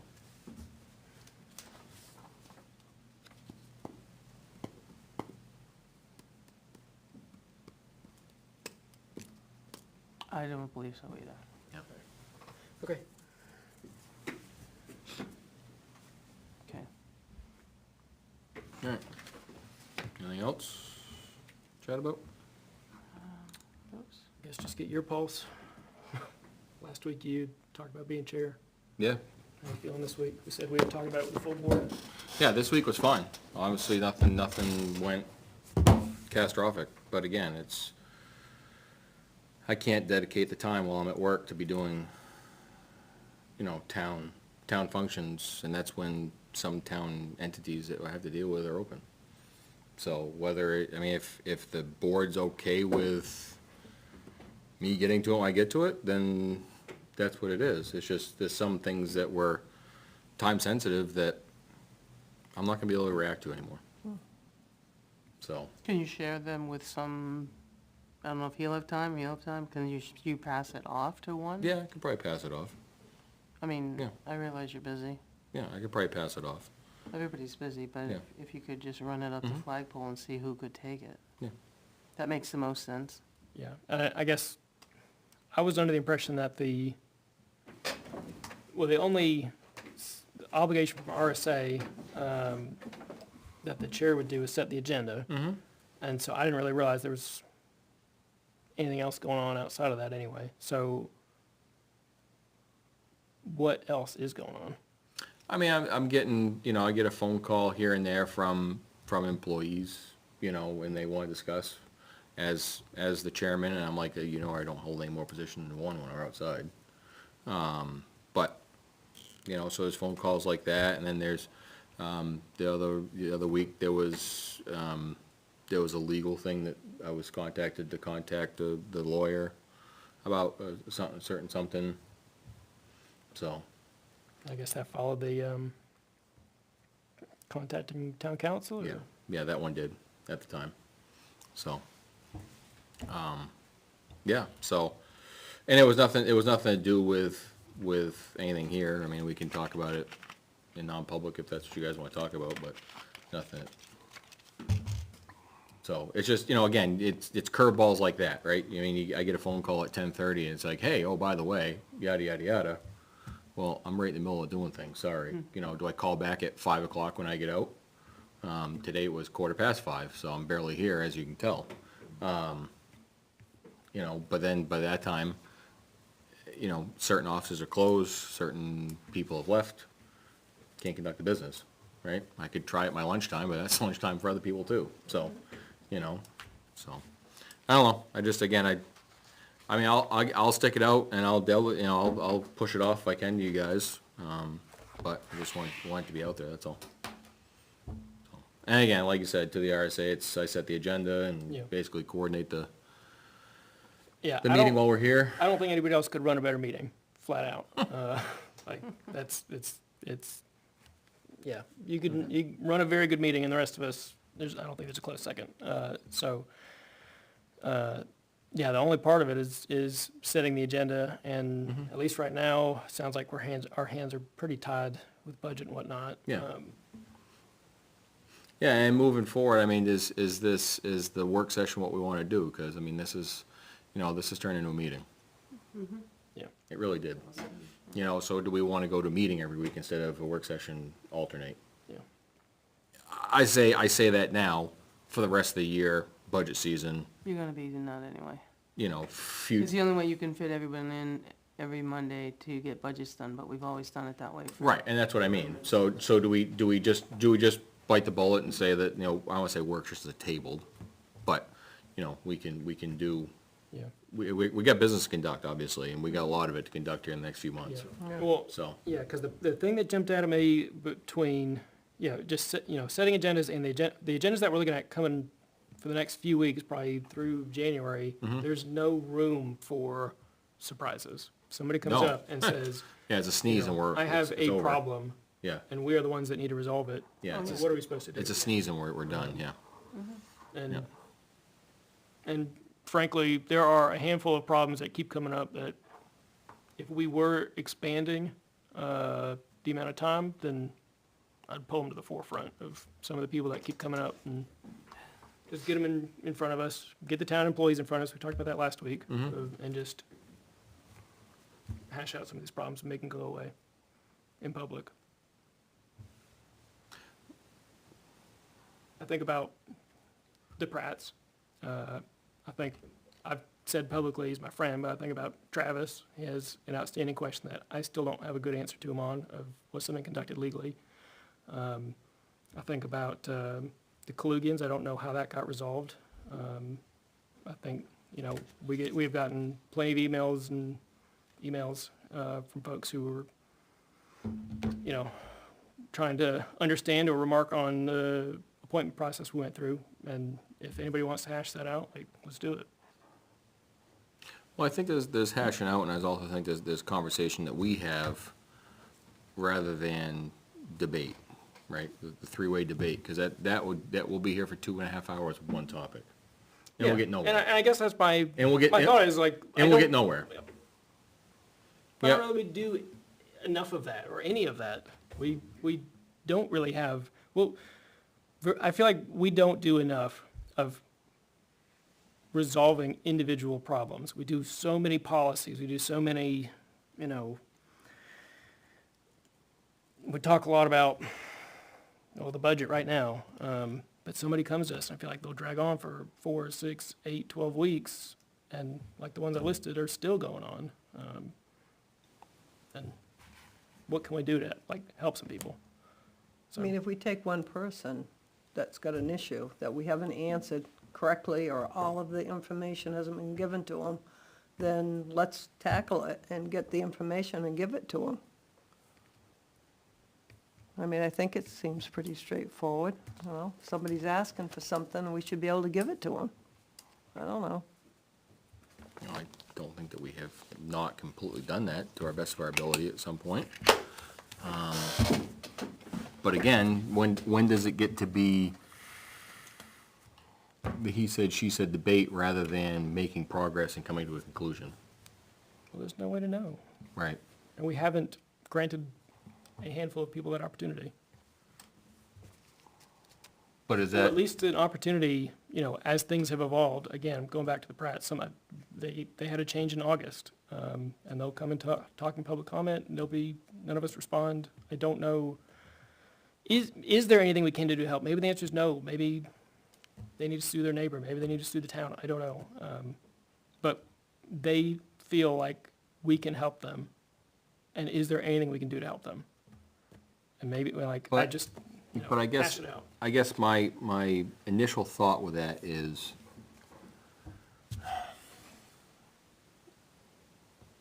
we as public officials, voted in officials, have to take a certain amount of criticism, I'll say. It can be negative, it can be positive, most of the time it's negative from the podium. But again, when do we draw the line with our employees? If it goes into a debate and because again, a lot of statements can be made about this table. There's been a lot of statements made about this table in the last few weeks, and honestly, we kind of have to take them as elected officials. But where does it stop when it comes to our employees? Do we to me, we should not allow that some of that elevated, And I think some of criticism. that comes from their only recourse is to show up and yell at us. I'm not gonna lie, you're right. We aren't offering any kind of help to some of these. But do we also subject our employees to that as well? I think some of it is part of the job. Yeah, I do too. So there is a line there somewhere. but- I can't draw a great line. All right, but when that line gets crossed mid conversation, where do you stop? Well, that's My question, I don't know. I think that's something we would need to deal with when we get there. Received or asked for any kind of legal guidance on can we ask for civil discourse in public comment? In public comment, yeah. I guess what I'm talking about is more of an agenda item. I think it would No, still, I think Even as an agenda item, would still apply, yeah. you know. Because everybody has a First Amendment right. Oh, yeah, to stand at the podium no, I'm not gonna deny that, obviously. No, I didn't think you were, I'm just saying they do have that right, but is there anything we can do to ask them, hey, I mean, swearing is frowned upon, name, Well, we whatever. know that, but I mean, if there's, accusations that are made, we got that statement from town council. I don't recall, did you read it after that? I thought it was potentially read it every time even. oh, yeah, we could. But, to me, there's, to Janice's point, I mean, there's First Amendment, there's working through issues, but then it boils back to, I mean, they can call us a lot of names.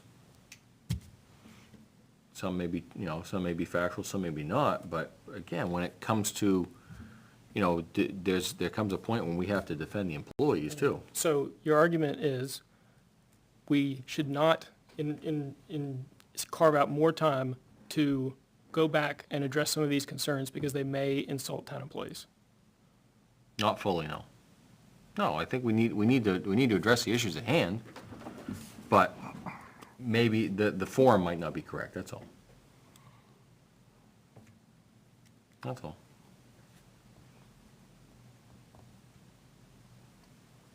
Okay, well,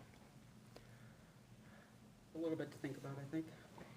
Yeah. so if we were, saying we're gonna do this weekly and we're gonna have more time to get more done, I don't think it's unreasonable to set aside some of that time to try and close out 2023 with some wins for some of these people that have been, since March that I've been here, I know they've been coming, again, I keep talking about the Pratts, because they're here more often than everybody. And yeah, maybe the answer is no, sorry. No, I want everybody to get an answer. The answer, right, wrong, or indifferent, should be an answer provided. I guess all I can say is if there's something specific that someone wants to discuss with, then just request be on the agenda and right? And we can What's the, approach they can take. I mean, if they feel like there's something that they want to talk to us about, so we can go back and forth, because we try to refrain from that with public comment, then get on the agenda and let us know what it is, so we can do our best to get research answers, and then we'll talk about it, I guess. 'Cause I don't know if we've denied anybody from being on the agenda, but I do agree that it seems like there's one or two anyway that there must be an answer. Some of it originates back before me, and I don't even know the root of it, but, so I guess that's what I'd say. If someone feels that there's something that the board can help with and has to be on the agenda, that does happen periodically with, Yeah. this Yeah. packet we had here a couple of weeks ago, that gentleman asked to be on the agenda, and we put him on, and right, it's not resolved yet, but we're working towards that. I think there's a good path forward though. Yeah. right, yeah.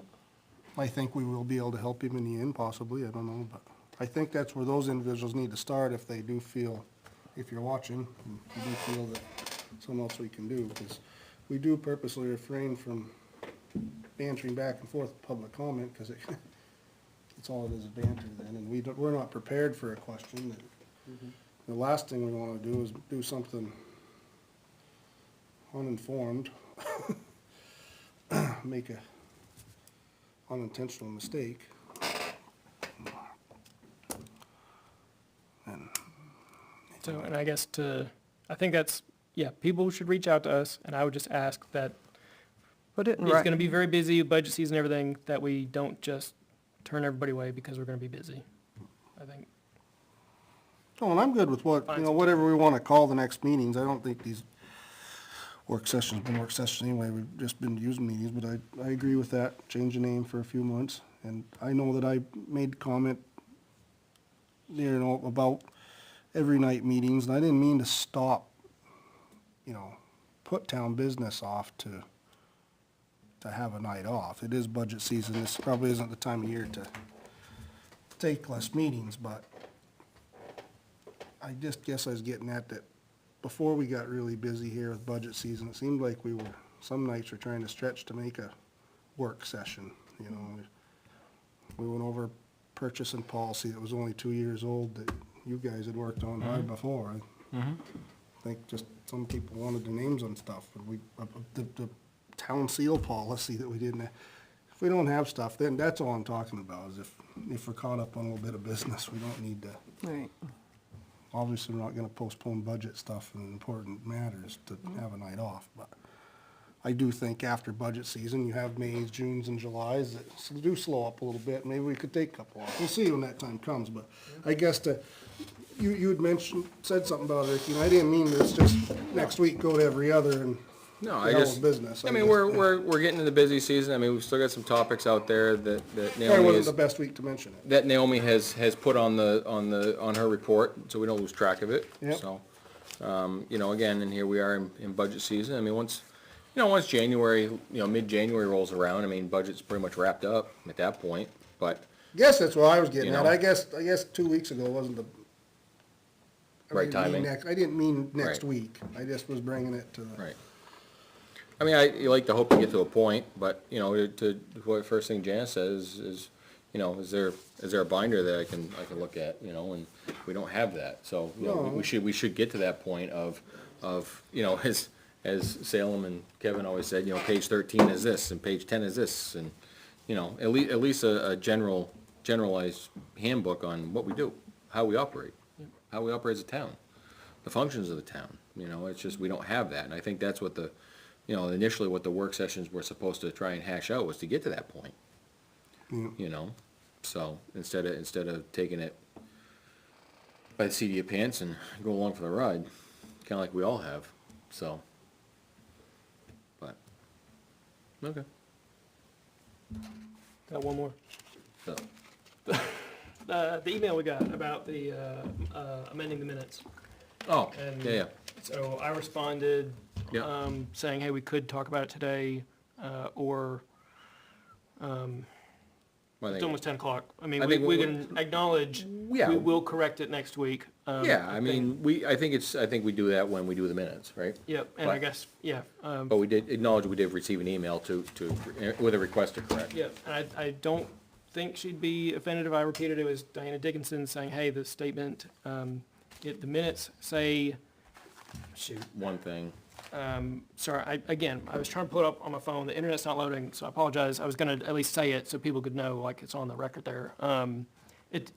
It quotes her as saying she had one opinion, but she actually had the opposite opinion, and she wanted to make sure that's not gonna go on the record forever, and it's not, we're gonna correct it next week. So, sorry for not being able to quote that right now.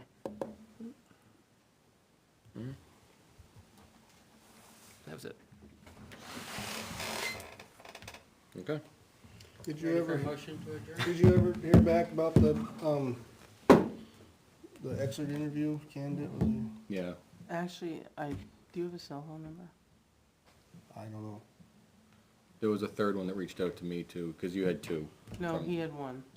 I have one other one that has requested. You and this I board. talked about one, Yep, so, but I gotta get his cell phone or Okay. something, cause then I don't have a number for it. I think we should probably reach out. Yep. So, and that could be one of our work session slash meeting nights. Right. Well, not to No, they're all, bring it all back, but, they're all gonna be, because this is something, so y'all talked, we don't know what it's about. Exit interviews? exit interviews? Right, but you said that you talked to him. Yeah, Oh, about So- somebody for an exit interview. somebody for an exit interview, when we were setting the agenda. Okay. Yeah, when we were setting the agenda. Yeah, and I said we'll table it and bring it up when Ben and the group talked about that other one. So, Right, which we talked about when you weren't here. right. Is there a motion? Motion. I'll second it either way. I thought I heard one. Haven't yet, I just wonder if you're ready. Thought I heard one. Yeah, ready, go Motion to ahead. adjourn. Second.